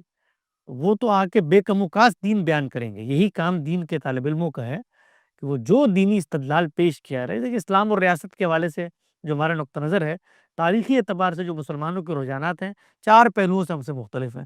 امر بالمعروف نہی عن المنکر کا ایک تصور ہے جو وہ پیش کرتے ہیں، ہم اس کو درست نہیں سمجھتے، اس تصور کو درست نہیں سمجھتے۔ امر بالمعروف اور نہی عن المنکر کو مانتے ہیں اور دین کی ہدایت کے طور پہ تسلیم کرتے ہیں۔ اسی طریقے سے ہمارے یہاں جو تصور پیش کیا جاتا ہے کہ اقامت دین ہونی چاہیے، دین کو لوگوں پہ نافذ کرنا ہے، ہم دینی لحاظ سے اس فریضے کی جو تعبیر کی جاتی ہے اس کو درست نہیں سمجھتے۔ اقامت دین کا ایک دوسرا متبادل مفہوم ہے جس کو ہم پیش کرتے ہیں، اس کا استدلال لوگ چاہیں تو سن سکتے ہیں۔ اس طرح سے التزام جماعت کا ایک تصور ہے کہ آپ نے لازماً ایک جماعت بنانی ہے، اس سے منسلک ہونا ہے جس نے غلبہ دین اور اعلاء کلمت اللہ کے لیے دنیا پر حملہ آور ہو کر اپنی حکومت کا سکہ منوانا ہے اور غیر مسلموں کو حق کی حکومت حاصل نہیں ہے، تو اس کی نفی کرتے ہیں۔ تو یہ بنیادی استدلال، اسی میں ایک چوتھی چیز خلافت ہے۔ تو اس کے نتیجے میں جو کچھ رواج رہا مسلمانوں میں، اگر اس کی نفی ہوتی ہے اور اللہ کا دین خالص صورت میں سامنے آتا ہے تو یہ چیز تو ایک طالب علم کے لیے مقام شکر ہے کہ وہ خدا کے دین کو بے کم و کاست بیان کر رہا ہے۔ حسن بھائی اسرائیل کی طرف چلتے ہیں، پھر ہم حماس کی بات کریں گے۔ اسرائیل کا بننا، اس کو آپ کس طرح دیکھتے ہیں؟ اسرائیل جو ہے اس کا بننا عالمی طاقتوں کے فیصلوں کے نتیجے میں ہوا تھا، ان کو وہاں پر لا کے آباد کیا گیا، مجھ سے پوچھ کے نہیں ہوا تھا۔ میں کیسے دیکھتا ہوں اس کے لیے 2 ہی پہلو ہو سکتے ہیں جس زاویے سے میں بات کروں۔ پہلا قانونی پہلو، دوسرا اخلاقی پہلو۔ تو قانونی پہلو کے لحاظ سے جن طاقتوں نے اس کو وہاں پر وجود پذیر کیا، قانون سے مراد وہ قانون جو اس زمانے کا عرف تھا، اس زمانے کا قانون تھا، اس پہلو سے انہوں نے 57 اسلامی ممالک کی تقسیم کی ہے۔ اس کو ہم بار کہتے ہیں۔ اس میں نہ کہ انصاف کو پیش نظر رکھا، جو دستور قانون ان کے لحاظ سے درست تھا دنیا کی تقسیم کا، اس کو وہ سامنے لے کر آئے۔ وہ علاقہ پہلے مینڈیٹ کا علاقہ تھا، اس کی تاریخ ہے، لوگ جاننا چاہیں جانیں۔ 48 کے اندر ایک فیصلہ کیا، انہوں نے ایک ریاست بنانی ہے۔ اس ریاست کو انصاف کے، اخلاق کے اصولوں پر کتنا ہونا چاہیے تھا، آج اگر آپ جائزہ لیں تو آپ کہیں کہ بڑی ظلم اور زیادتی کی ہے۔ بھئی افراد کی تعداد اتنی کم تھی، اتنے بڑے خطے میں جو کہ مسلمان وہاں پر آباد تھے، 50% ان کو دے دیا، تو میں بھی کہوں گا، آپ بھی کہیں گے کہ یار بڑا ظلم کیا، بڑی ناانصافی کی، بڑی بد اخلاقی کی۔ آبادی کرنا تھا کسی قوم کو جس کو دنیا میں اتنی پٹائی لگی تھی اور ان کا بھی مقدس مقام تھا، تو برطانیہ وہاں پر رہتا، وہاں پر حکومت اپنی چلاتا، ان لوگوں کو اقتدار منتقل کرتا جیسے کہ اس نے وعدے کیے تھے، اس سب کو اس نے نہیں کیا۔ تو کوئی آئیڈیل طریقے سے اس کو وہاں پر وجود پذیر نہیں کیا گیا، نہ جو اس کی حدود بندی کی گئی وہ کوئی حق اور انصاف اور آئیڈیلزم کے تقاضوں کے مطابق تھی۔ اس میں بڑی زیادتیاں ہوئی ہوں گی اور ہوئی ہیں، اس کو کہنے میں کوئی تردد نہیں ہے، لیکن یہ سب کچھ ہو گیا۔ ہونے کے بعد ہم نے کیا کرنا تھا، اصل سوال یہ ہے جس پر ہم لوگوں کو توجہ دلاتے ہیں کہ اگر یہ ہو گیا تھا تو اس کے بعد ہمیں یہ دیکھنا تھا کہ جو کچھ ہمیں مل چکا ہے، ہم نے اس ہوئے وے کو ریورس کرنے کی کوشش کی۔ 48 میں کی، 56 میں کی، اسی طریقے سے 67 میں کی، پھر 73 میں کی۔ یہ سب کچھ ہم نے کرنے کے بعد آخر میں 2025 میں بھی کر کے دیکھ لیا، ہمیں کچھ حاصل نہیں ہوا۔ تو ان کی ناانصافیوں کے نتیجے میں جو کچھ ہمیں ملا تھا وہ بھی ہم سے چلا گیا۔ تو نوحہ ہمارا یہ ہے، ہم کہیں نہیں کہتے کہ اسرائیل کو آئیڈیلزم کی بنیاد پہ، قانون کی بنیاد پہ اور عالمی اخلاقیات کی بنیاد پر وجود پذیر کیا گیا تھا۔ طاقتور حلقوں نے ایک خطے کے اندر ایک فیصلہ کیا، اس فیصلے کو طاقت کے بل پہ نافذ کیا اور طاقت کے بل پہ اس کا تحفظ کیا جب جنگیں لڑی گئیں۔ تو طاقت کا کھیل ہے، اس طاقت کے کھیل میں آپ مجھ سے پوچھیں کہ فلاں فیصلہ کیسے ہوا، میں اس پر نوحہ پڑھوں، اس کی اخلاقی تردید کروں، اس سے فرق کچھ نہیں پڑنے والا۔ حسن بھائی آپ جتنی بھی میں آپ کی بات سن سکا، آپ نے بار بار یہ بات کہی کہ دیکھیے انہی طاقتوں نے کہ جنہوں نے اسرائیل کو بنایا، انہوں نے باقی 57 ملک بھی تو بنائے، خاص طور پہ ہمارا ملک جس کی آپ بات کرتے ہیں، آپ کا وہ آرگیومنٹ میں نے سنا ہے۔ اس میں ایک جوہری فرق ہے، پیلسٹائن ان کا مینڈیٹ تھا، انہیں وہ واپس کرنا تھا۔ اسرائیل کو بنانے کے لیے یو این کی ریزولوشن پاس کی گئی۔ یو این کی ریزولوشن قانون کی حیثیت نہیں رکھتی، وہ تو ابائڈنگ بھی نہیں ہے، کوئی چاہے تو نہ مانے، وہ ایک مشورے کی حیثیت ہے۔ جبکہ اگر آپ انڈیا پاکستان کی بات کرتے ہیں تو یہاں پراپر ٹرانسفر آف پاور ہوا تھا۔ یہ دو ایک بات نہیں ہے۔ یہ ٹرانسفر آف پاور جو ہے کس نے کیا تھا؟ یہ جو سرحد آپ کی کھینچی گئی ہے، یہ جو لکیر آپ کی بنی ہے جس کے اندر ہمارا اور بھارت کا آج تنازع ہے، ہم یہ سمجھتے ہیں کہ کشمیر ہمارا حصہ ہونا چاہیے تھا۔ اسی طریقے سے اس زمانے میں ہماری یہ خواہش تھی کہ جونا گڑھ ہمارا حصہ ہونا چاہیے تھا، حیدرآباد ہمارا حصہ ہونا چاہیے۔ سوال یہ ہے کہ یہ جو لکیر کھینچی گئی ہے، یہ لکیر کس نے کھینچی ہے؟ اس نے کھینچی جس کے پاس طاقت تھی۔ ہم جب بھی، میں نے اس پہ بڑی تفصیل سے گفتگو کی شمس الدین حسن شگری صاحب کے ایک انٹرویو میں، جب مثال پیش کی جاتی ہے تو وہ یہ نہیں کہا جا رہا ہوتا کہ انڈیا پاکستان بھی مینڈیٹ کے علاقے تھے یا ڈومینین اسٹیٹ تھے، آپ تابق نال بن نال دونوں کی موافقت کریں۔ کہا یہ جا رہا ہوتا ہے کہ جس وقت طاقت فیصلہ کن ہوتی ہے تو وہاں پر اخلاقی معیارات کے اوپر چیزیں اس طرح سے وجود پذیر نہیں ہوتی، یہ کہا جا رہا ہے۔ یہ کہیں نہیں کہا جا رہا کہ دونوں کی ایک صورتحال تھی۔ میں نے تو آپ سے عرض کیا کہ وہاں پر جو اقوام متحدہ نے فیصلہ کیا وہ آپ کہتے ہیں وہ بائنڈنگ نہیں تھی، وہ جو قرارداد پیش کی گئی، تو اس کے بعد آخر اقوام متحدہ جس کو میں اور آپ کہتے ہیں، اس نے اس ملک کو تسلیم کیا، اس کے وجود کو تسلیم کیا۔ آج 165 ممالک اس کو تسلیم کرتے ہیں، وہ ممالک جنہوں نے اس کے ساتھ جنگیں کی وہ تسلیم کرتے ہیں۔ وہی آرگومنٹ کیوں نہیں پیش کرتے آ کر کہ اقوام متحدہ نے جو فیصلہ کیا تھا وہ تو بائنڈنگ نہیں تھا، تو کیوں مانا انہوں نے؟ مصر نے کیوں مانا؟ اردن نے کیوں مانا؟ امارات نے کیوں مانا؟ یہ باقی اسلامی ممالک کیوں مان رہے؟ یہ سب اس راہ پہ کیوں چل پڑے؟ یہ دنیا کے 165 ممالک کیوں مان رہے؟ ان میں سے کوئی کیوں یہ نہیں کہہ رہا کہ اقوام متحدہ کا فیصلہ تو بائنڈنگ نہیں تھا؟ اس لیے نہیں کہہ رہا کہ زمینی حقیقتیں، عملی نظائر، وہ یہ فلسفے اور کتابوں کی باتوں کو اڑا کر پھینک دیتے ہیں۔ کسی نے نہیں کہا، اس لیے کہ ایک چیز وجود پذیر ہو گئی ہے، وہ حقیقت میں وہاں پر موجود ہے۔ آج ہم جب یہ مطالبہ کرتے ہیں کہ اسرائیل کو 67 کی سرحدوں میں واپس جانا چاہیے، تو یہ کس اصول پہ ہم کہہ رہے ہوتے ہیں 67؟ اگر اس ریاست کا وجود ناجائز ہے اور اس کا خاتمہ ناگزیر ہے تو 67 کی سرحدوں پر اس کو کیوں مجبور کر رہے ہوتے ہیں؟ تو یہ ساری باتیں عملی حقائق کی بنیاد پہ کی جا رہی ہوتی ہیں، اور عملی حقائق کی جتنی آپ نفی کریں گے، اس وقت آپ جو ریاست آپ کے پاس تھی اس کی سرحد بتائیں کہاں ہے؟ وہ فلسطین کی ریاست کی سرحد کہاں ہے؟ وہ کہیں نہیں پائی جاتی، جس کو اقوام متحدہ نے بھی بتایا تھا تمہاری یہ سرحد ہے، یہ تمہاری ریاست ہے، یہاں سے آگے تمہاری ہے، کیوں نہیں پائی جاتی؟ اس لیے کہ جن کے پاس طاقت تھی انہوں نے فیصلہ کیا، ہم نے لڑنے کی کوشش کی تو انہوں نے اپنے آپ کو اور ایکسپینڈ کر دیا۔ تو اقوام متحدہ کے جو فیصلے ہیں وہ ریئلٹی کی زمین پہ ہوتے ہیں۔ وہی اقوام متحدہ، آج آپ اس کے پاس جائیں نا، اقوام متحدہ کی ویب سائٹ پہ جائیں اور جا کر وہاں دیکھیں کہ کیا وہ اسرائیل کو ایک سوورن اسٹیٹ تسلیم کرتی ہے؟ کس اصول پہ تسلیم کرتی ہے اگر اقوام متحدہ کا کوئی فیصلہ بائنڈنگ نہیں ہوتا؟ یہ عملی حقائق ہیں دنیا کے، ان عملی حقائق، ان عملی نظائر سے ہم جتنی نظریں چڑھائیں تو آپ چڑھاتے رہیں، آپ جا کر لڑیں، اقوام متحدہ سے لڑیں، آپ کا مینڈیٹ کا علاقہ تھا، برطانیہ کو کہو واپس آئے، تو آپ کی نوحہ خانی سے کچھ حاصل نہیں ہوگا۔ یہ بات ہے جو ہم کر رہے ہیں، تو اس بات سے اختلاف کر کے بتائیں نا ہمیں کہ یہ جو کچھ زمین پر ہو چکا ہے یہ کاغذوں میں تو نہیں ہوا، لہٰذا اس سب کو ریورس ہونا چاہیے۔ اور یہ جو حقیقت میں ہو چکا ہے اس کو روکنے کے لیے آئی سی جے کا فیصلہ آ چکا کہ نیتن یاہو صاحب دہشت گرد ہیں، ان کو اریسٹ کر لینا چاہیے۔ مسلمانوں کو تو چھوڑیے، جن کی ہم اگر ان کی اوٹ میں چھپیں، ساؤتھ افریقہ اور برازیل نے جا کے ان پر کیس کیا، دنیا بھر میں ان کے خلاف احتجاج ہو رہے ہیں۔ آپ کی جانب سے یہ جملہ بھی کیوں نہیں نکلتا کہ فلسطین مظلوم ہے؟ آپ کی جانب سے یہ، آپ کے زبان سے یہ جملہ کیوں نہیں نکلتا کہ بے شک ہم نے حقیقت کو اگر تسلیم کر بھی لینا ہے تو بہرحال اس بات کو مانتے ہوئے، یہ ڈسکرپشن دیتے ہوئے کہ اسرائیل آج بھی ظالم تھا، پہلے بھی ظالم تھا، یہ جملہ کہتے ہوئے زبانوں پہ کیا ہوتا ہے حسن بھائی؟ یہ کس نے نہیں کہا؟ یعنی کب نہیں کہا؟ ہزاروں دفعہ یہ جملہ کہا گیا ہے۔ جب بھی پوچھا گیا ہے ہمیشہ یہ کہا گیا ہے کہ وہاں پر جو معصوم لوگ ہیں، معصوم شہری ہیں، حکمرانوں، لیڈرشپ، سیاستدانوں کے فیصلے، مذہبی انٹیلیجنشیا کے فیصلوں کا جو وبال ہے وہ ان معصوم بے گناہوں پر، نان کمبیٹنٹس کے اوپر اترے گا۔ اس کی ہمیشہ مذمت کی جاتی ہے۔ کس شخص نے آج تک بیٹھ کر یہ کہا ہے کہ جو کچھ اسرائیل نے اب تک کیا ہے، کوئی ایک جملہ ہماری گفتگو میں سے نکال کر بتا دیں؟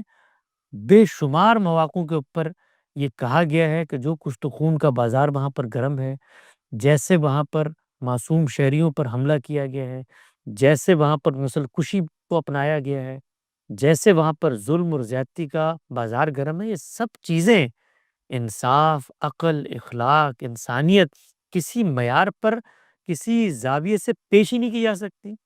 یہ تو سیاہ باب ہے اس وقت کی انسانیت کا جو کچھ وہاں پر ہو رہا ہے۔ یعنی ان بچوں کا کیا قصور ہے؟ اگر مثال کے طور پہ لڑنے کا فیصلہ حماس نے بھی کیا ہو یا اس سے پیچھے ان کی قیادت نے کیا ہو، تو اس میں ان نان کمبیٹنٹ شہریوں کا کیا قصور ہے؟ تو ہم نے تو ہر جگہ ہر موقع پر جب پوچھا گیا ہے تو یہ بات بیان کی. اصل میں ہوتا یہ ہے کہ جس وقت یہ بات بیان کر دی جاتی ہے تو اس کے بعد ایک اگلا سوال بھی لوگ کرتے ہیں کہ اب کیا کرنا ہے. تو کرنے والوں کو یہ بتایا جاتا ہے کہ جی وہ یہ ظلم زیادتی کر رہا ہے، وہ اتنا ظالم ہے، لیکن ہم نے اپنے آپ کو ظالم سے محفوظ کیسے رکھنا ہے.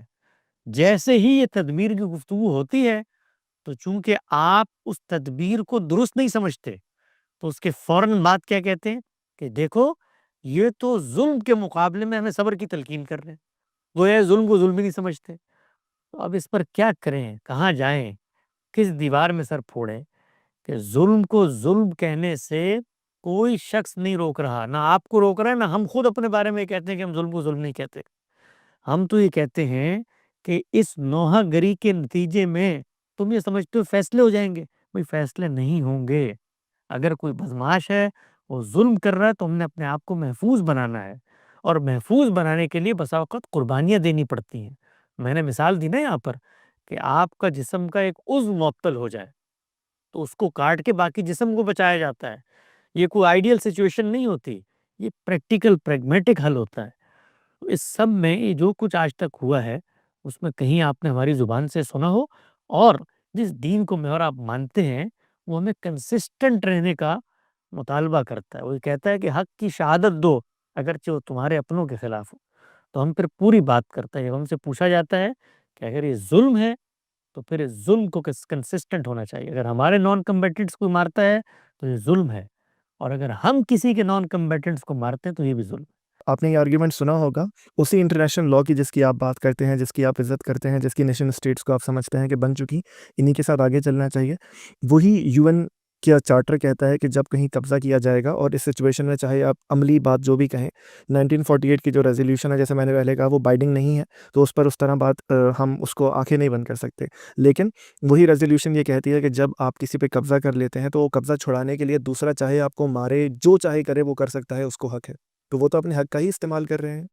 یہ جس جگہ کا آپ نے حوالہ دیا ہے اس کو وہیں پہ کھول کے پورا پڑھیں اور اس سے یہ پوچھیں کہ اگر جس سلطنت نے کسی جگہ پر قبضہ کیا ہے تو اس قبضے کی جگہ پر لڑائی ہوگی، یا اس سلطنت کا وہ علاقہ جس کو انٹرنیشنل لا مان رہا ہے وہاں پر بھی لڑائی ہو سکتی. اسی قانون سے جا کے پوچھ لیں.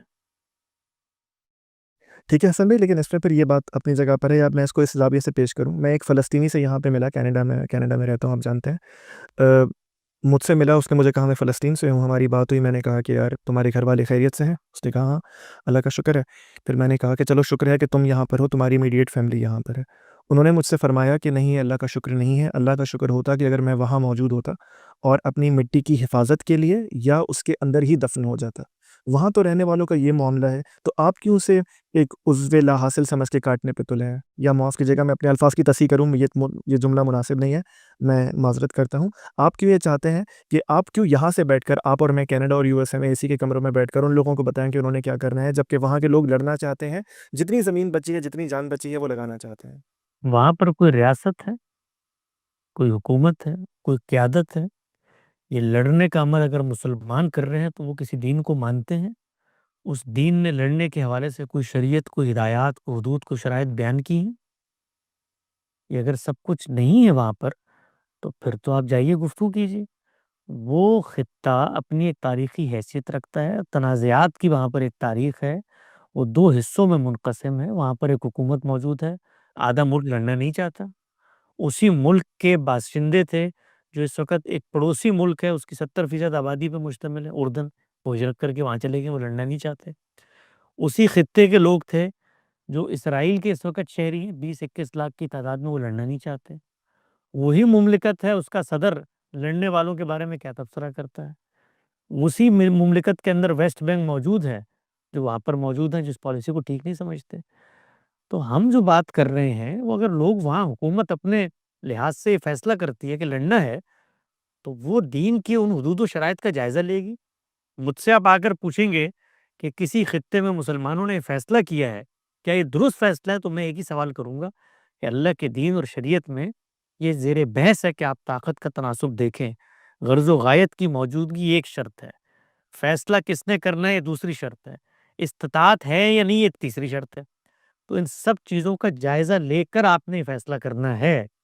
خدا کے دین میں جو احکامات ہمیں دیے گئے ہیں وہ دو نوعیتوں کے ہیں۔ ایک وہ جو فرد کو بحیثیت فرد دیے گئے ہیں، وہ جو آپ کا دوست آپ کو ملا تھا، وہ اگر مجھے ملتا تو میں اس کو یہ کہتا کہ یہ فیصلہ تم نے نہیں کرنا بطور فرد کے، اس لیے کہ دین نے جہاد اور قتال کی ہدایت فرد کو بطور فرد نہیں دی، معاشرے کو بطور معاشرہ دی ہے۔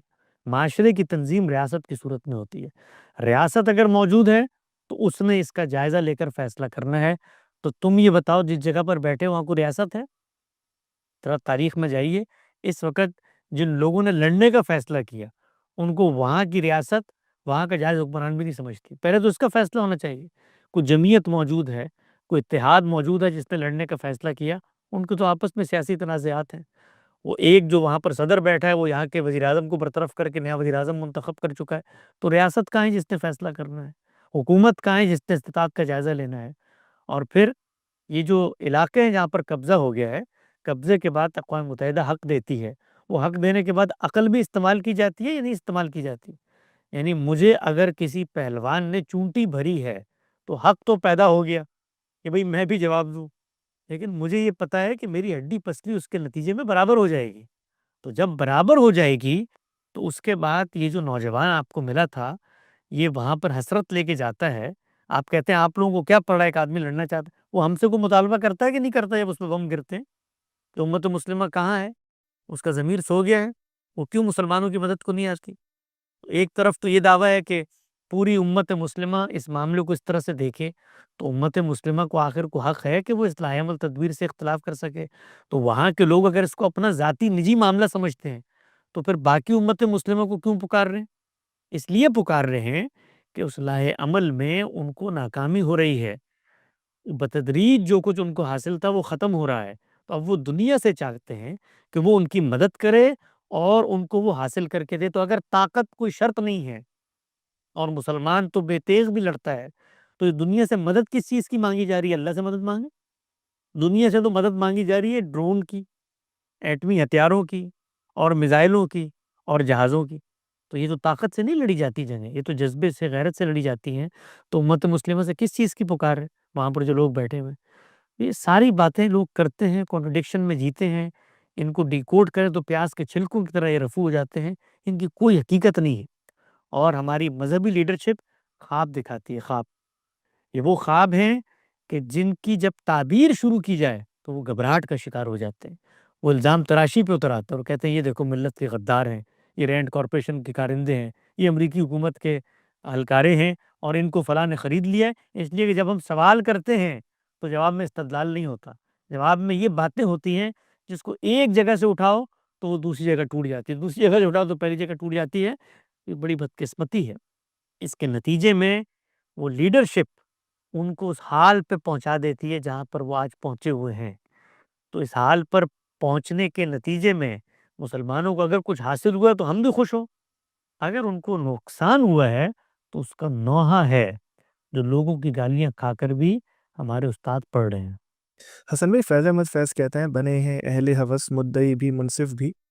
اس پوری سچویشن میں آپ کی آرگیومنٹ میں دیکھیے یہ کس طرح کا ایک انہیرنٹ تضاد ہے کہ ریاست فیصلہ کرتی ہے، قرآن کے مطابق وہ جہاد کا فیصلہ کرے گی، اسرائیل وہ ریاست بننے نہیں دیتا۔ جب آپ فلسطین کو کہتے ہیں کہ اس کی ریاست کی باؤنڈریز کیا ہیں تو اسرائیل کی ریاست کی باؤنڈریز کیا ہیں؟ روز تو تبدیل ہوتی رہتی ہیں، لیکن واپس آئیے، جس ریاست کا وجود ہونا ضروری ہے جہاد کے لیے، وہ ریاست یہ طاقتیں بننے نہیں دیتی، تو اب میں اس ریاست کا انتظار کروں تاکہ میں ان سے لڑکے، میں پریکٹیکلی بات کر رہا ہوں، وہاں پہ جو لوگ اس وقت موجود ہیں وہ اگر اپنی زمین چھوڑ جائیں یا مر جائیں تو وہ کریں کیا؟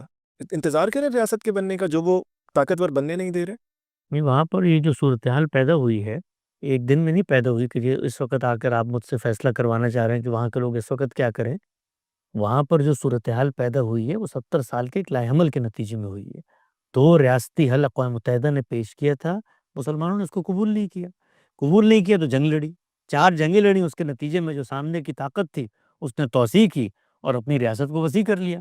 اب جنگوں کے نتیجے میں آپ کو نقصان ہوا ہے، آپ لڑنا چاہتے ہیں لڑیے، مطلب میں نے کسی کا ہاتھ پکڑا ہوا ہے یا ہم نے روکا ہوا ہے یا ہم کوئی ان کے حوصلے پست کر رہے ہیں؟ وہ لڑ تو طاقت تو شرط نہیں ہے، اور ہماری گفتگو سے کوئی اثر نہیں ہوتا تو بقا کی جنگ ہے، تو لڑیں جا کر بقا کی جنگ، کس نے روکا ہے بھائی؟ آپ ہم سے کیا مطالبہ کر رہے ہیں کہ ہم اس بقا کی جنگ میں ان کی حمایت کریں؟ یعنی ہمارا ذہنی توازن خراب ہے کہ ہمیں پتہ ہے کہ اس کے نتیجے میں نقصان ہوگا، تو ہم کس بنیاد پہ حمایت کریں؟ کوئی عقل ہوگی، کوئی خرد ہوگی، کوئی بصیرت ہوگی، کوئی حکمت ہوگی، کوئی تدبیر ہوگی، نتیجہ نظر آ رہا ہے سامنے کہ بھائی اگلوں کے پاس کچھ نہیں ہے، تو پھر وہ کیسے لڑیں گے؟ سوال یہ ہے۔ تو آج جس صورتحال پر آپ پہنچ چکے ہیں، پوری زندگی میں آپ کو کہوں کہ بھئی آپ صحت کا خیال رکھیں، اللہ نے آپ کو جسم دیا ہے، ٹھیک ہے آپ چھوٹے قد کے ہیں، ٹھیک ہے آپ کا رنگ سانولا ہے، ٹھیک ہے آپ کی آمدن کم ہے، لیکن حفظان صحت کے اصول ان کو اپنایا کریں۔ آپ نے اپنانے سے انکار کر دیا، اس کے نتیجے میں آپ کو بیماریاں لاحق ہو گئیں۔ اب آپ اس مقام پر آگے ہیں کہ لاغر ہو کے بستر پہ پڑے ہیں، اور اب آ کے مجھ سے پوچھتے ہیں کہ اب بتائیے میں کیا کروں، اب تو میرے پاس اور کوئی لائے عمل ہی نہیں ہے نا۔ تو بھائی یہ تو قوموں کی زندگی میں اس طرح سے نہیں ہوتا، یہ قوموں کی لیڈرشپ فیصلہ کرتی ہے، وہ نسلیں بھگتتی ہیں۔ تو ہماری لیڈرشپ نے وہاں پر جو موجود تھی، انہوں نے کچھ فیصلے کیے آئیڈیلزم کی بنیاد پہ، ان فیصلوں کی بنیاد پہ باقاعدہ ریاستوں نے جنگیں لڑیں، ریاستوں نے جنگیں لڑیں، گرد و پیش کی ریاستوں نے مل کر جنگیں لڑیں۔ ایسا نہیں ہے کہ وہاں ریاست نہیں تھی، سب نے جنگیں لڑیں، ان کی 2,000 سال پرانی تاریخ ہے جن لوگوں نے جنگیں لڑیں، لیکن فیصلہ کن نہیں ہو سکی۔ تو اب وہاں پر جو لوگ ہیں، ان لوگوں کے بارے میں یہی کہا جا سکتا ہے کہ وہ اپنی جان بچائیں فی الحال، اور اس وقت یا تو دشمن کی گولی سے مریں گے، تو اس کے نتیجے میں کیا ہوگا؟ یعنی آپ کے نزدیک وہ ایک داستان رقم کر کے دنیا سے رخصت ہو جائیں گے، اس کا حاصل کیا ہوگا؟ ان کی نسل ختم ہو جائے گی۔ تو یہ جو کچھ ہم کہہ رہے ہیں ان کے تحفظ کے لیے کہتے ہیں، اور اپنی ایک نحیف سی آواز پیش کر رہے ہیں۔ ہمیں پتہ ہے نہ وہ ہمیں سنتے ہیں، نہ اسرائیل ہمیں سنتا ہے، اپنی قوم کو بتا رہے ہیں، کیونکہ قوم اس سے ایک پیغام لیتی ہے۔ اس طرح آپ نے سیدنا حسین کے اقدام کی انٹرپریٹیشن کر کے پیغام لیا نا، تو اس سے بھی پیغام لے گی کہ اپنے پورے ملک کو برباد کر دو، اپنی نسل کا خاتمہ کر دو، اس غیرت اور جذباتیت کا نام لے کر، اس سے مسلمانوں کو کچھ حاصل نہیں ہوگا۔ یہ درد دل ہے جس کو لے کر ہم وہاں پر جاتے ہیں، ان کو یہ کہتے ہیں کہ جو حاصل ہے اس کو بچاؤ۔ اس وقت جو خبریں آ رہی ہیں، آج کی خبریں میں نے پڑھی، جو انٹرنیشنل باوثوق خبر رساں ادارے ہیں بیان کر رہے ہیں کہ حماس اس پر آمادہ ہو رہی ہے کہ اس علاقے کا کنٹرول وہ حوالے کر دے گی فلسطینی اتھارٹی کی۔ خبریں آ رہی ہیں، تو سوال یہ ہے کہ اگر آپ کو لڑنا تھا تو پھر لڑنے میں مفاہمت کیسی؟ آپ نے یرغمال بنا کر آیا، آپ نے کہا تو ڈونڈ آئے ہیں، تو پھر آپ بھی رہا کر رہے ہیں، آپ کی بھی رہا ہو رہے ہیں۔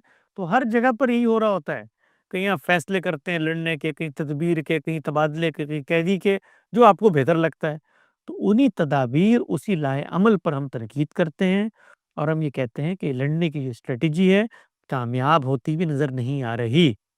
مہدی سوڈانی سے لے کر امام شامل تک نظر نہیں آ رہی، اسامہ بن لادن سے لے کر حماس تک نظر نہیں آ رہی۔ نقصان ہوگا، اور نقصان ہو گیا۔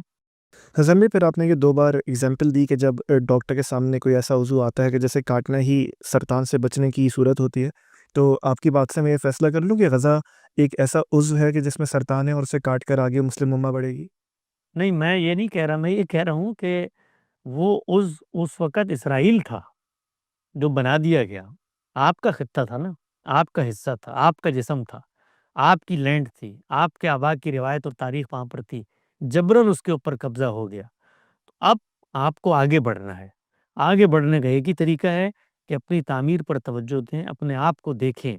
یہ چیزیں نہیں کریں گے تو باقی جسم میں بھی وہ سرطان پھیل جائے گا، اور وہ پھیل گیا، یعنی اس نے آپ کے ملکوں پر قبضہ کر لیا۔ اس عضو لا حاصل نے اپنے سرطان کو پھیلا کر جو کچھ آپ کے پاس موجود تھا اس کو بھی خراب کر دیا، آپ کے جسم کو بھی آلودہ کر دیا، آپ کے گھر کے اندر تک آ گیا، آپ کو ملیہ میٹ کر دیا۔ تو اس کا فائدہ ہمیں ہوا یا اس کو ہوا؟ تو اگر کوئی عضو آپ کے ساتھ لاحق تھا اور آپ اس کو ساتھ نہیں رکھنا چاہتے، تو یہ آپ کی بقا کا تقاضا ہے۔ آپ ساتھ رکھنا چاہتے ہیں تو وہ سرطان کو پھیلائے گا جیسا اس نے پھیلایا۔ حسن بھائی، آپ بار بار یہ کہتے ہیں آپ کے پوائنٹ آف ویو میں کہ 1948 کا فیصلہ 2 نیشن والا ہمیں مان لینا چاہیے تھا۔ واٹ میکس یو بلیو کہ اسرائیل اس پہ اگر ہم وہ مان لیتے وہ پھر بھی ان تمام چیزوں پہ عمل کرتا؟ جو ریزولوشنس پہلے آ چکی، 1996 کا معاملہ ہے، 2003 کا معاملہ ہے، جو فیصلے آپ مجھ سے بہتر جانتے ہیں، پہلے ان کی بات کر بھی چکے، اسرائیل نے وہ فیصلے بھی تو نہیں مانے۔ تو یہ واٹ میکس یو بلیو کہ وہ 1948 کے سرحد کو مان لیتا اور دوبارہ سیٹلمنٹس نہ کرتا آگے؟ کوئی گارنٹی نہیں ہے، دنیا کے کسی ملک کی کوئی گارنٹی نہیں ہے۔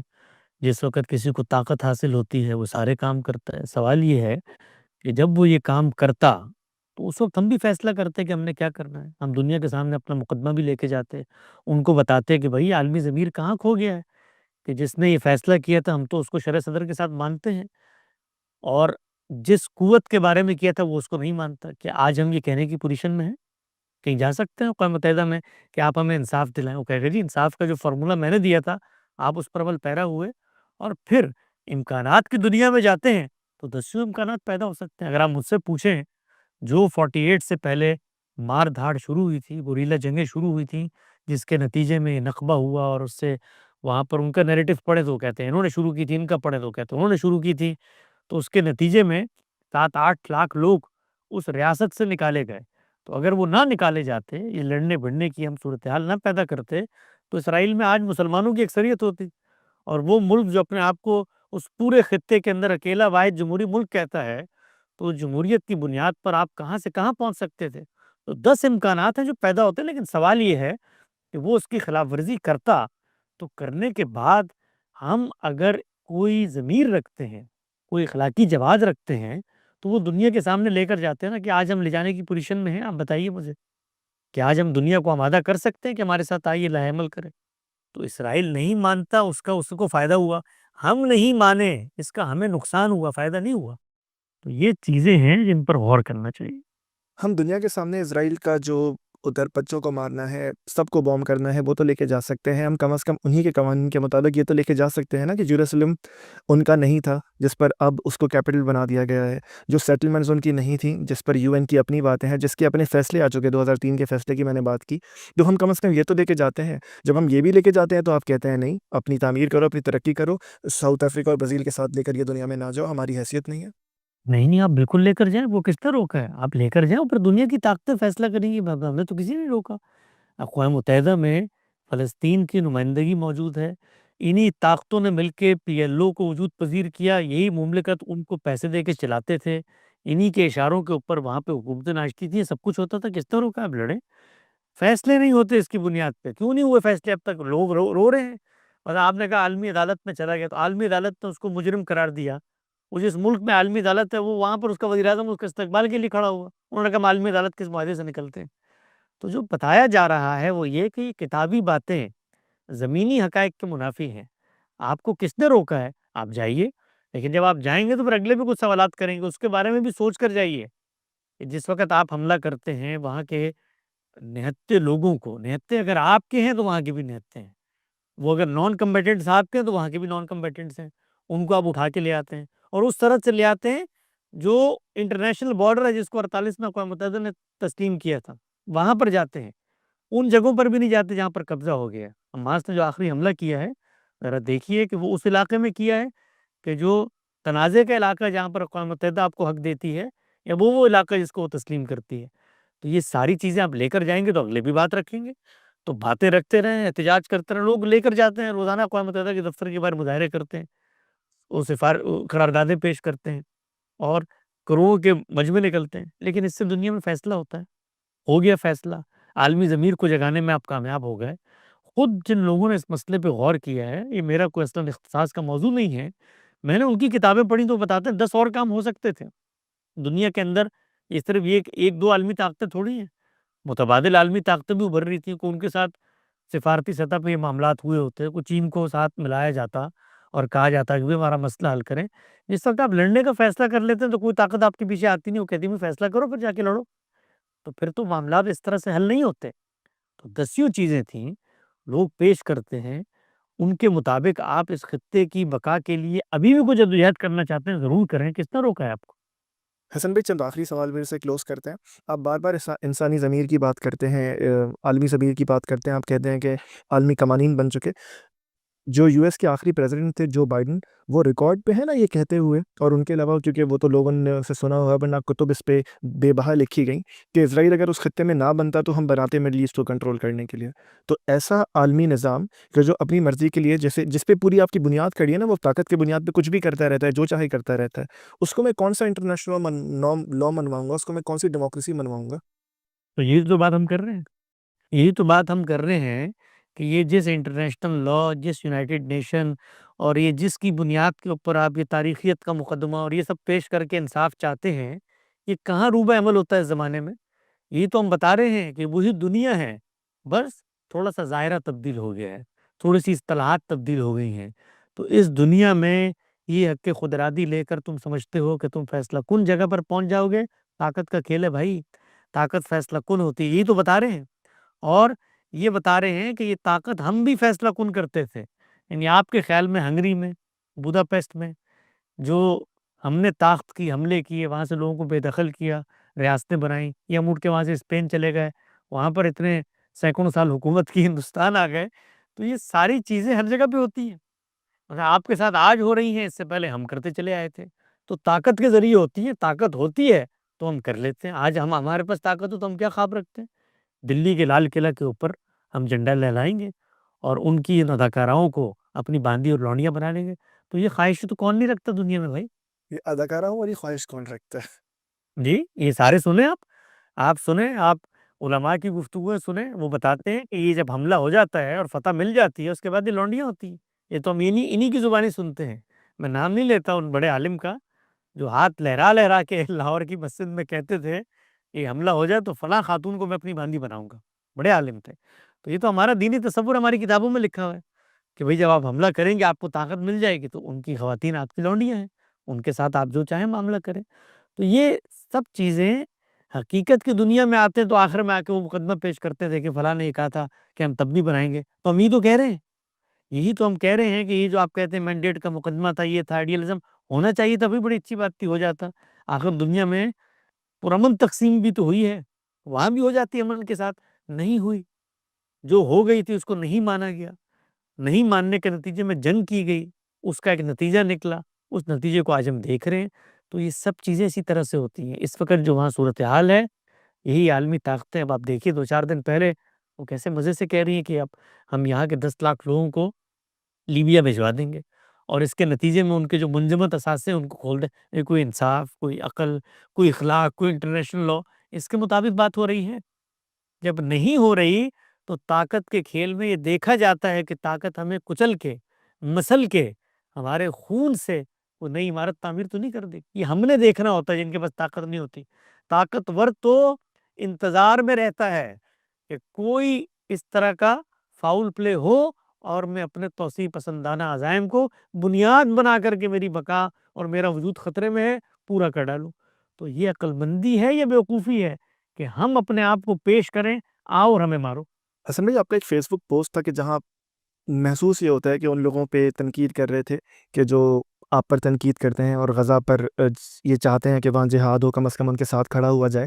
آپ نے لکھا تھا، مجھے وربیٹم میرے پاس نہیں ہے موجود، آپ کو یاد ہوگا یقیناً، کہ شیطان کچھ لوگوں کے عمل انہیں بہتر کر کے دکھاتا ہے۔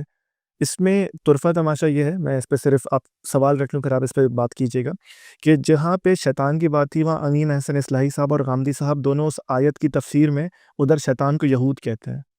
تو یہ میں اس کو کہاں کیسے دیکھوں اس پوری بات کو؟ تو یہ تفسیر یہ سب ہم پیش کرتے ہیں کہ قرآن مجید کی فلاں آیت میں فلاں کا اطلاق یہود پہ ہوتا ہے جو اس زمانے میں موجود تھے، یا نصارہ پہ ہوتا ہے، تو آگے سے کہا جاتا ہے قرآن مجید کو محدود کر دیا آپ لوگوں نے۔ یہ تو قرآن مجید ایک آفاقی کتاب ہے، آج اس سے میرا کیا ریلیشن شپ ہے؟ یعنی قرآن مجید کی جتنی آیات ہیں وہ پیغمبر کی سرگزشت انذار ہیں، آپ کی دعوت کی رداد ہیں، آپ کا انذار عام، اتمام حجت، ہجرت و برات، سزا و جزا کی رداد ہیں، تفصیلات ہیں۔ اس کے اندر کریکٹرز ہوں گے، اس کے اندر مخاطبین ہوں گے، جو گفتگو کر رہا ہے وہ متعین ہوگا، جن سے گفتگو ہو رہی ہے وہ متعین ہوگا۔ لیکن اس سب میں ہم کیا کرتے ہیں قرآن مجید کو آج پڑھ کے؟ اس حقیقت کو جاننے کی کوشش کرتے ہیں جو وہاں زیر بحث ہے۔ تو کس نے انکار کیے کہ اللہ تعالیٰ کے پیغمبر نے تو ان یہود کے بارے میں جو ان کے مخاطبین تھے، خدا کے عذاب کو نافذ کیا ہے، اور ان کے اوپر ذلت کا عذاب ہے جس کو مسلط کر دیا گیا، زندگی کی بھیک دے کر وہ زندہ رہے، اور یہ جزیہ ہے جو ان کو ذلت کی علامت اور محکومی کے طور پر ان پر لازم کر دیا گیا۔ وہ ہمارے سامنے آنکھیں نہیں اٹھا سکتے تھے، وہ یہود، وہ ہمارے سامنے گھوڑے پہ بیٹھ کے نہیں گزر سکتے تھے، باج گزار تھے ہمارے۔ تو اس طریقے کا عذاب ان پر مسلط ہوا ہے، اس کا کس نے انکار کیا؟ یعنی کوئی یہود کے بارے میں ہم نے کبھی یہ کہہ دیا ہو کہ یہود تو اللہ تعالیٰ کی قیامت تک منتخب قوم ہے، اور اس قوم کے بارے میں ہم روز پڑھ پڑھ کے بتاتے ہیں کہ ایک پوری کی پوری اسکیم ہے خدا کی، قیامت تک ان کو ایک عذاب میں مبتلا کر دیا، اور وہ محکومی کا عذاب ہے، سیدنا مسیح کے ماننے والوں کی نسبت سے نہ ماننے والوں کو دیا جاتا ہے۔ تو اس میں سے کس چیز کا انکار کیا ہے؟ اور یہ میری جس پوسٹ کا آپ نے حوالہ دیا، اس میں نہ فلسطین کا ذکر، اس میں نہ اسرائیل کا ذکر، وہ تو قرآن مجید کی ایک آیت کو میں نے بیان کیا کہ شیطان جو ہے وہ اس کا بڑا طاقت اور بڑا حملہ اور بڑی شاطرانہ چال یہ ہوتی ہے کہ وہ اعمال کو ایسا مزین کر کے پیش کرتا ہے کہ انسان جن چیزوں کو نیکی سمجھ کے کر رہا ہوتا ہے وہ شیطان کی چالیں ہوتی ہیں۔ تو یہ شیطان نے یہ کام صرف مطلب یہود کے ساتھ کیا تھا، اس کے بعد شیطان سو گیا۔ وہ قرآن مجید میں تو کہتا ہے میں تو قیامت تک آنے والے ہر فرد کو بہکاؤں گا۔ تو شیطان جس طرح یہود پر مسلط تھا، اسی طریقے سے شیطان آج ہم پر مسلط ہے۔ انسان بھی شیطان بن جاتے ہیں، اس زمانے میں یہود شیطان بن گئے تھے اللہ کے رسول کے مقابلے میں۔ آج شیطان موجود ہے، جنوں میں موجود ہے، انسانوں میں موجود ہے، ممکن ہے حقیقت میں بھی موجود ہو۔ تو یہ جب ہم یہ بات کرتے ہیں، کبھی غور کیے ہم کیا کہہ رہے ہوتے ہیں؟ یعنی قرآن مجید کی آیت نے تو وہاں پر یہود کو قرار دیا، تو اس کے بعد مطلب شیطان کا خاتمہ ہو گیا۔ تو اسی قرآن مجید کی آیت میں تو بتایا گیا کہ شیطان تو آدم کو بہکاتا ہے، تو مجھے نہیں بہکائے گا آج کے بعد۔ حسن بھائی، حماس ٹیررسٹ ہے؟ حماس اگر بے گناہوں کے اوپر حملہ کرے گی تو دہشت گرد تنظیم قرار پائے گی۔ 7 اکتوبر کے بعد پھر وہ دہشت گرد ہے؟ میں تو سمجھتا ہوں کہ اگر انہوں نے اس طریقے سے بے گناہوں کو مارا ہے تو یہ بے گناہوں کو مارنا دہشت گردی ہے۔ کس نے مارا ہے، کیوں مارا ہے، وہ متعین فریق کون ہے، ان پر حکم لگانے کا میرے پاس کوئی اخلاقی جواز نہیں ہے، میں نہیں جانتا۔ البتہ آپ مجھ سے پوچھیں گے کہ ایک تنظیم ہے جو یہ دعویٰ کرتی ہے کہ ہم نے اس طریقے سے بے گناہوں کے اوپر حملہ آور ہو کے ان کو یرغمال بنایا ہے، تو یہ دہشت گردی کا فعل ہے۔ جب میری حماس سے اسپوکس پرسن سے بات ہوئی خالد القدومی صاحب سے، تو وہ کہتے ہیں کہ 7 اکتوبر کے بعد اسے وہ طوفان اقصیٰ کہتے ہیں۔ وہ کہتے ہیں کہ اس کے بعد ہم نے جانیں ضرور گنوائی، لیکن دنیا میں ہم نے نیریٹو کی جنگ جیتی ہے۔ اس پر آپ کیا کہیں گے؟ جیتی ہوگی تو جیتی ہوگی، دنیا کے اندر وہ نیریٹو کی جنگ جیتے ہیں۔ ہمارا کام بطور مسلمان کے یہ ہے کہ ہم جو بھی اقدام کرتے ہیں وہ اللہ کی شریعت کی روشنی میں زیر بحث آتا ہے، وہ اس طرح کی آڈینس اپروول کے نتیجے میں نہیں ہوتا۔ اگر تو جیتی ہے انہوں نے تو پھر سیاست کہیے نا، اس کو دین کا نام کیوں دیتے ہیں، اس کو جہاد کا نام کیوں دیتے ہیں؟ ہم نے ہمیشہ یہ دیکھنا ہوتا ہے کہ کیا دین جس کو ہم مانتے ہیں وہ ہمیں اجازت دیتا ہے کہ نان کمبیٹنٹس کے اوپر آپ نے اس طرح سے حملہ آور ہونا ہے، بیلچوں سے، آریوں سے، پتھروں سے ان کے سروں کو کچل دینا ہے؟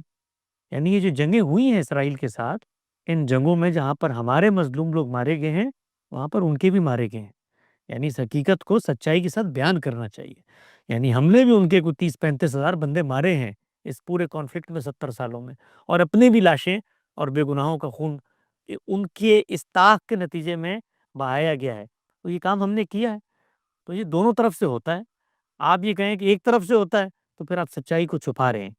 تو اگر ان کا نیریٹو دنیا میں جیت گیا ہے تو وہ دنیا کے ساتھ لڑے جا کر۔ اگر وہ مسلمان ہیں تو پھر وہ آیت پڑھ کے بتائیں کہ جس میں یہ لکھا ہوا ہے کہ لوگ اٹھیں گے اور وہ اس طریقے سے کسی جا کر سلطنت پہ، ریاست پہ حملہ آور ہو جائیں گے، ان کی اپنی کوئی ریاست نہیں ہوگی، ان کی اپنی کوئی جمعیت نہیں ہوگی، وہ طاقت کو نہیں دیکھیں گے، وہ جنگ کی اخلاقی حدود جو بندہ مومن کے لیے لازم و ناگزیر ہیں ان کو پامال کر دیں گے، اور آگے سے کہیں گے کہ ہم نے دنیا بھر کو تو اپنا نیریٹو پہنچانے میں کامیابی حاصل کر لی ہے۔ مسلمان ہر چیز کی اپروول شریعت سے لیتا ہے، وہ دنیا سے نہیں لیتا۔ حسن بھائی، آپ نے پچھلے سوال کے جواب میں کہا کہ شیطان تو آج بھی زندہ ہے، ظاہر ہے وہ لوگوں کو ان کے اعمال بہتر کر کے دکھا رہا ہے، تمام چیزیں۔ شیطان آج زندہ ہے، خدا مر گیا ہے آج، نعوذ باللہ، کہ اس کی مدد نہیں آ سکتی؟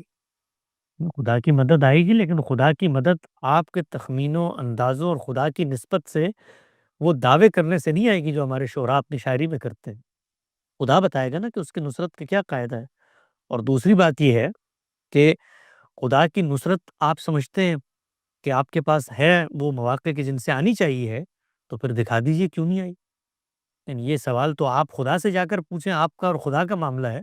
ہم تو تماشائی کے طور پہ دیکھ رہے ہیں آپ کے دعووں کو، کہ آپ دعویٰ کرتے ہیں کہ آپ نے حملہ کرنا ہوگا، بدر میں ہوا تھا 313 کا، تو اس کے بعد نصرت آ گئی تھی، تو یہ نصرت 48 سے منتظر ہے ہم کہ آ جائے، کیوں نہیں آئی بھائی؟ تو یہ تو آپ نے بتانا ہے کہ کیوں نہیں آئی، اگر آئی ہے تو وہ کہاں ہے۔ اور حسن بھائی، آپ نے اسرائیل کو اور حماس کے لوگوں کو ایک جگہ پلیس کیا کہ دونوں جانب سے ظلم ہوا اور اس کو ایک جگہ رکھنا چاہیے۔ وہیں پہ آپ نے فرمایا کہ حماس کے لوگ بیلچے اور پتھر اور لکڑیاں لے کر آئے تھے۔ ایک طرف بیلچے، لکڑیاں، پتھر، شاید کوئی بندوق ہوگی، دوسری طرف میزائلز ہیں، بوم ہیں، شیلنگ ہے۔ دونوں کو کس طرح ایکویٹ کروں میں؟ ایکویٹ تو اس سے ہوگا کہ وہ بیلچوں سے آگے کیا کام کیا ہے. یعنی بیلچے سے اگر آپ نے کسی معصوم کی جان لی ہے تو وہ بھی قتل ہے، اور اگر ڈرون حملہ اور ڈیزی کٹر میزائل پھینک کے کسی کی جان لی ہے تو وہ بھی اللہ کی دین کی نظر میں مذموم ہوگا.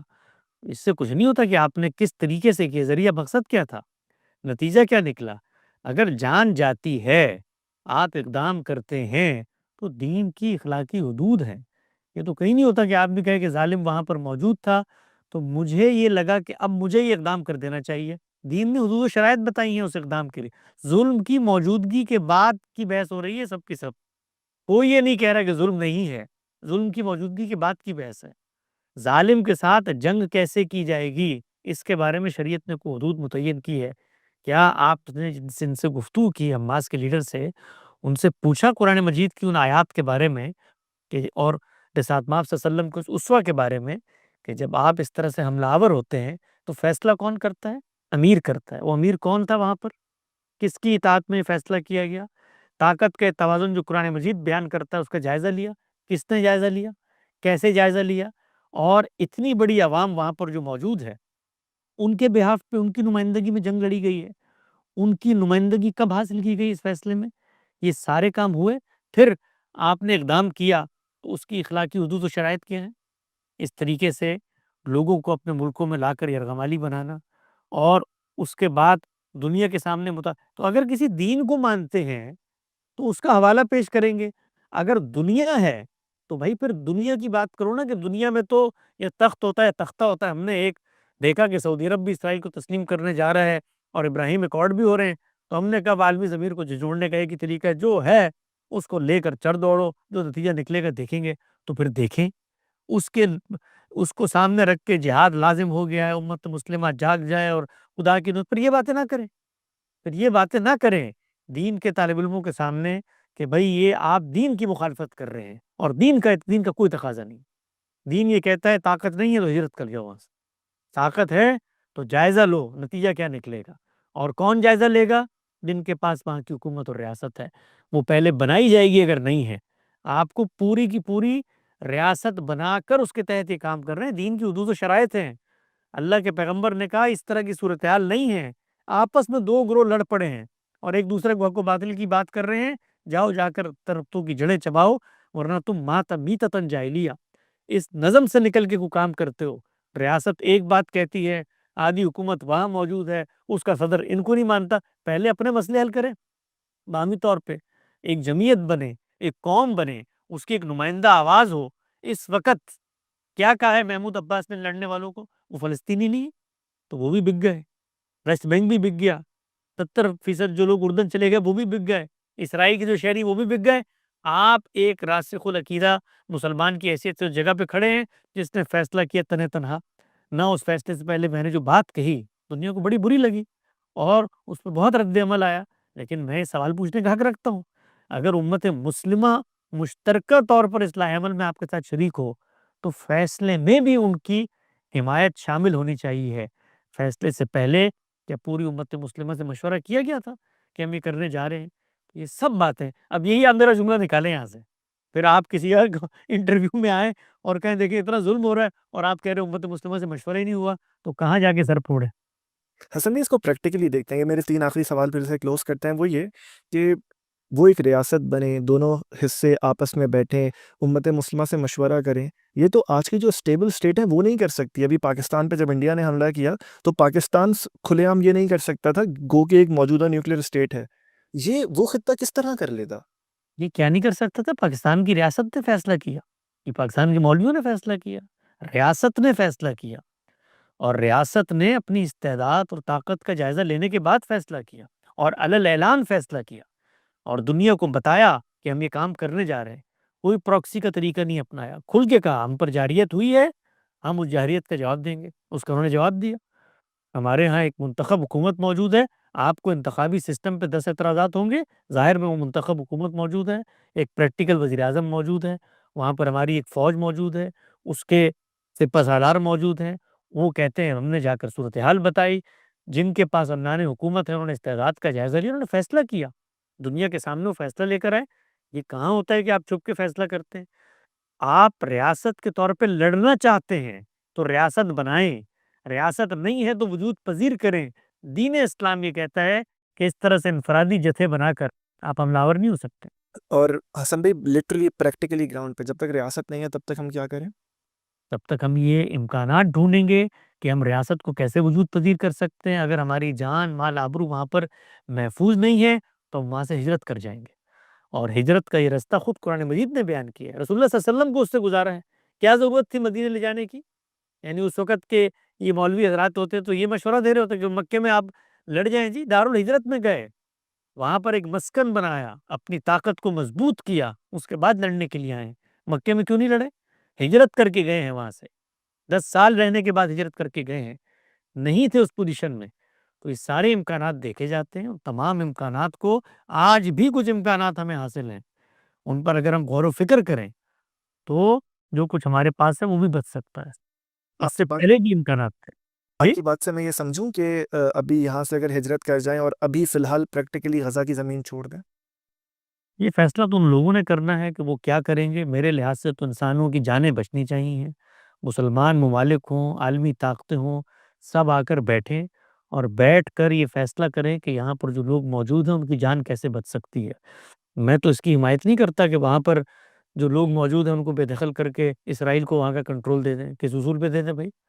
اگر ایک معاملہ تھا جس پر دوسری طبقے کو تحفظات ہیں تو ان سے گفتگو کریں، دوسرا طبقے کو ڈسارم ہونا پڑے گا گفتگو کرنے کے لیے، وہاں پر جو سیاسی قیادت ہے ان کو سامنے آنا پڑے گا، تو بہت سارے معاملات ہوں گے، اس کے بعد کوئی فیصلہ ہوگا۔ لیکن نہ ہم اس پوزیشن میں ہیں کہ ہماری ان تمام باتوں کو لوگ سنیں، تو وہاں پر وہی ہوگا جن کے پاس طاقتیں جو چاہیں گی وہ ہو جائے گا۔ جب وہ ہو جائے گا تو اس کے بعد آگے آپ ہم سے پوچھیں گے کیا یہ درست ہوا، تو ہم یہی کہیں گے بھائی بالکل زیادتی ہوئی، بالکل ظلم ہوا، لیکن ہم اس ظلم کو روک سکتے تھے۔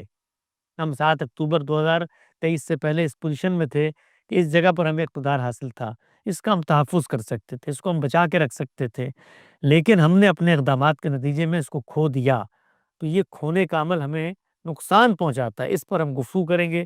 لیکن اس وقت جو وہاں صورتحال ہے وہ تباہ و برباد ہو چکا ہے۔ آج کی خبر ہے، ابھی تھوڑی دیر پہلے میں نے پڑھی کہ جو بقیہ علاقے ہیں وہاں سے ان کو بے دخل کیا جا رہا ہے۔ تو یہ سب نتیجہ نکلتا ہے اس طرح کی چیزوں میں، جن کے پاس طاقت ہوتی ہے وہ ظلم کرتے چلے جاتے ہیں۔ حسن بھائی آخری سوال، اور یہ میں یہ واقعی محبت سے پوچھ رہا ہوں کہ آپ کو نہیں لگتا کہ آپ کی میسیجنگ میں ذرا یہ غلطی ہے کہ جب بھی آپ اس طرح کی کوئی بات کرتے ہیں، آپ سے مراد غامدی صاحب بھی، جب یہ ڈسکورس سامنے آتا ہے تو تو ہمدردی کی ذرا کمی محسوس ہوتی ہے؟ اگر یہ زیادہ بہتر نہ ہو کہ پہلے بے شک بات کرتے ہوئے جہاں تمہید باندھی جاتی ہے وہاں اسرائیل کے ظلموں کو گنواتے ہوئے ان لوگوں کی فی الحال بے شک حماس کی ایک غلطی کی وجہ سے، وار غلطی کی وجہ سے، اس کو جو بھی کہیے، لوگ مر رہے ہیں، اس کی سنگینی کا احساس کرتے ہوئے پھر پریکٹیکل لاہے عمل کی بات کی جائے تاکہ آپ کی باتیں لوگوں کے کانوں تک بھی تو پہنچیں۔ اس طرح کی سچویشن میں تو صرف رد عمل ہی آئے گا، اور کیا ہوگا؟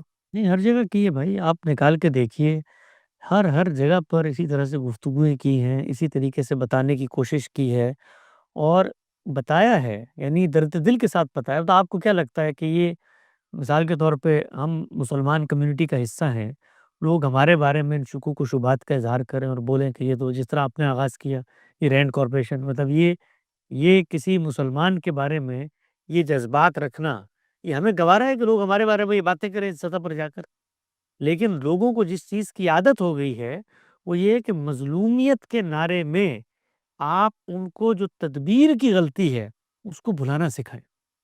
ہم یہ سمجھتے ہیں کہ مظلومیت ایک طرف ہے، لیکن اس کے بعد جو تدبیر اور حکمت عملی کی غلطی ہے اس سے ہم پر جو ظلم ہوگا اس میں افضولی ہوگی، اس میں اضافہ ہوگا۔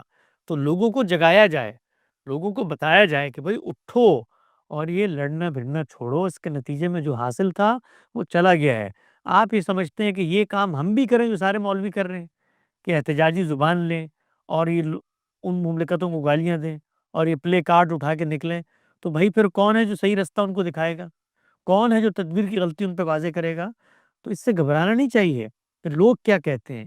ہم مطمئن ہیں، میں مطمئن ہوں بطور ایک طالب علم کے، میں نے اپنے استاد کو دیکھا وہ اپنی رائے پر مطمئن ہے، وہ یہ سمجھتے ہیں کہ اس طرح کی چیزوں سے نقصان ہوگا مسلمانوں کو اپنی تعمیر پر، اپنی ترقی پر مثبت طور پر توجہ مرکوز کرنی چاہیے۔ جن ممالک نے کی وہ اس پوزیشن میں آ گئے کہ آج ان کی طرف اس طرح سے کوئی میلی آنکھ اٹھا کے نہیں دیکھ سکتا۔ یہاں پر جو لاہ عمل اپنا اپنایا وہ ناکامی سے دوچار ہوا۔ تو ہر جگہ پر یہ بات کہی جاتی ہے، لیکن لوگ کیا کرتے ہیں، اپنے مطلب کی بات سنتے ہیں۔ جیسے ہی ان پر تنقید ہو، ان کے لاہ عمل پہ تنقید ہو، تو اس کے جواب میں وہ مطالبہ کیا کرتے ہیں کہ آپ اس موقع پر تو مظلوم کا ساتھ دیں نا۔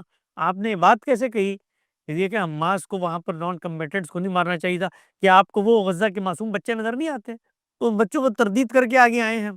لیکن اگلے جملے میں بھی آپ یہ سننے پر آمادہ نہیں ہیں کہ آپ کی حکمت عملی کی غلطی ہے جس نے آپ کو یہاں تک پہنچا دیا۔ حسن بھائی آخری سوال، آپ اتنے مطمئن ہیں کہ لوگوں کے سامنے یا اپنے اندر تو آپ اپنے اوپین میں مطمئن ہیں، آپ اتنے مطمئن ہیں کہ بروز حشر خدا کے سامنے اپنے مقدمے کو ڈیفینڈ کر سکیں؟ اللہ تعالیٰ کے سامنے جب ہم پیش ہوں گے بھائی، ہم سب اپنا دامن بچا رہے ہوں گے۔ کسی کو اعتماد کی جگہ پر کھڑے ہو کے دعوے نہیں کرنے چاہیے کہ میں خدا کے سامنے یہ کر دوں گا۔ ہم سب عاجز بندے ہیں، عاجز لوگ ہیں۔ اللہ تعالیٰ نے ہمیں علم دیا ہے، اس علم میں قلت بھی ہوتی ہے، تدبر میں کمی بھی ہوتی ہے، اس سے کو آرا بناتے ہیں۔ یہ سیاسی معاملات کے اندر آرا ہیں۔ انسان استقراء کے ذریعے تاریخ کو دیکھ کر جو مسلمانوں کو اس وقت شکست سے دوچار ہونے کا ایک نتیجہ نکلا ہے، اس پر روتے ہوئے اس طرح کی باتیں کرتا ہے۔ اس پہ کوئی اس طرح کے ادعا اور اذعان اور یقین نہیں کہ خدا کی عدالت پہ جا کے ہمیں کہہ دیں گے ہاں آپ یہ کہیں گے کہ لوگوں سے پیسے لے کے یہ کام کر رہے ہو تو پورے اعتماد سے کہیں گے کہ بھائی اس کو درست سمجھتے ہیں۔ یہ اس کی استدلال ہے، یہ اس کی حقیقتیں ہیں۔ اللہ تعالیٰ کے حضور میں جائیں گے تو وہاں بھی اپنا عذر رکھیں گے کہ جی ہم نے اس بات کو درست سمجھا، لیکن اس کا پورا امکان ہے کہ ہم غلط ہو سکتے ہیں۔ وہاں پر بھی اگر خدا نے کہا کہ تم غلط تھے تو ہم بتائیں گے اللہ ہم نے ان اچھی نیتوں کے ساتھ یہ فیصلہ کیا تھا۔ خود تیرا پیغمبر یہ بشارت سنا کے جا چکا ہے کہ اگر غلطی پر بھی نیک نیتی کے ساتھ عمل درآمد کرو گے تو ایک اجر تو مل جائے گا۔ تو اللہ کے یہاں بھی انشاءاللہ اس اجر کی توقع رکھتے ہیں۔ حسن بھائی میرے پاس آپ کے لیے یہی کچھ تھا، بہت شکریہ آپ کے وقت کا۔ آخر میں اگر میں اس پورے موضوع کے متعلق جو آبجیکٹڈ کویسچن تھا کہ کیا اس پوری سچویشن کو آپ کس طرح دیکھتے ہیں اور کیا آپ اسرائیل کے حامی ہیں، اگر میں کچھ نہیں پوچھ سکا آپ کی بات کو مکمل کرنے کے لیے تو پلیز کہیے، ایسے کلوز کرتا ہے۔ نہیں، آپ سب کچھ پوچھ چکے ہیں، آپ کی بہت عنایت اور شکریہ۔ بہت شکریہ حسن بھائی۔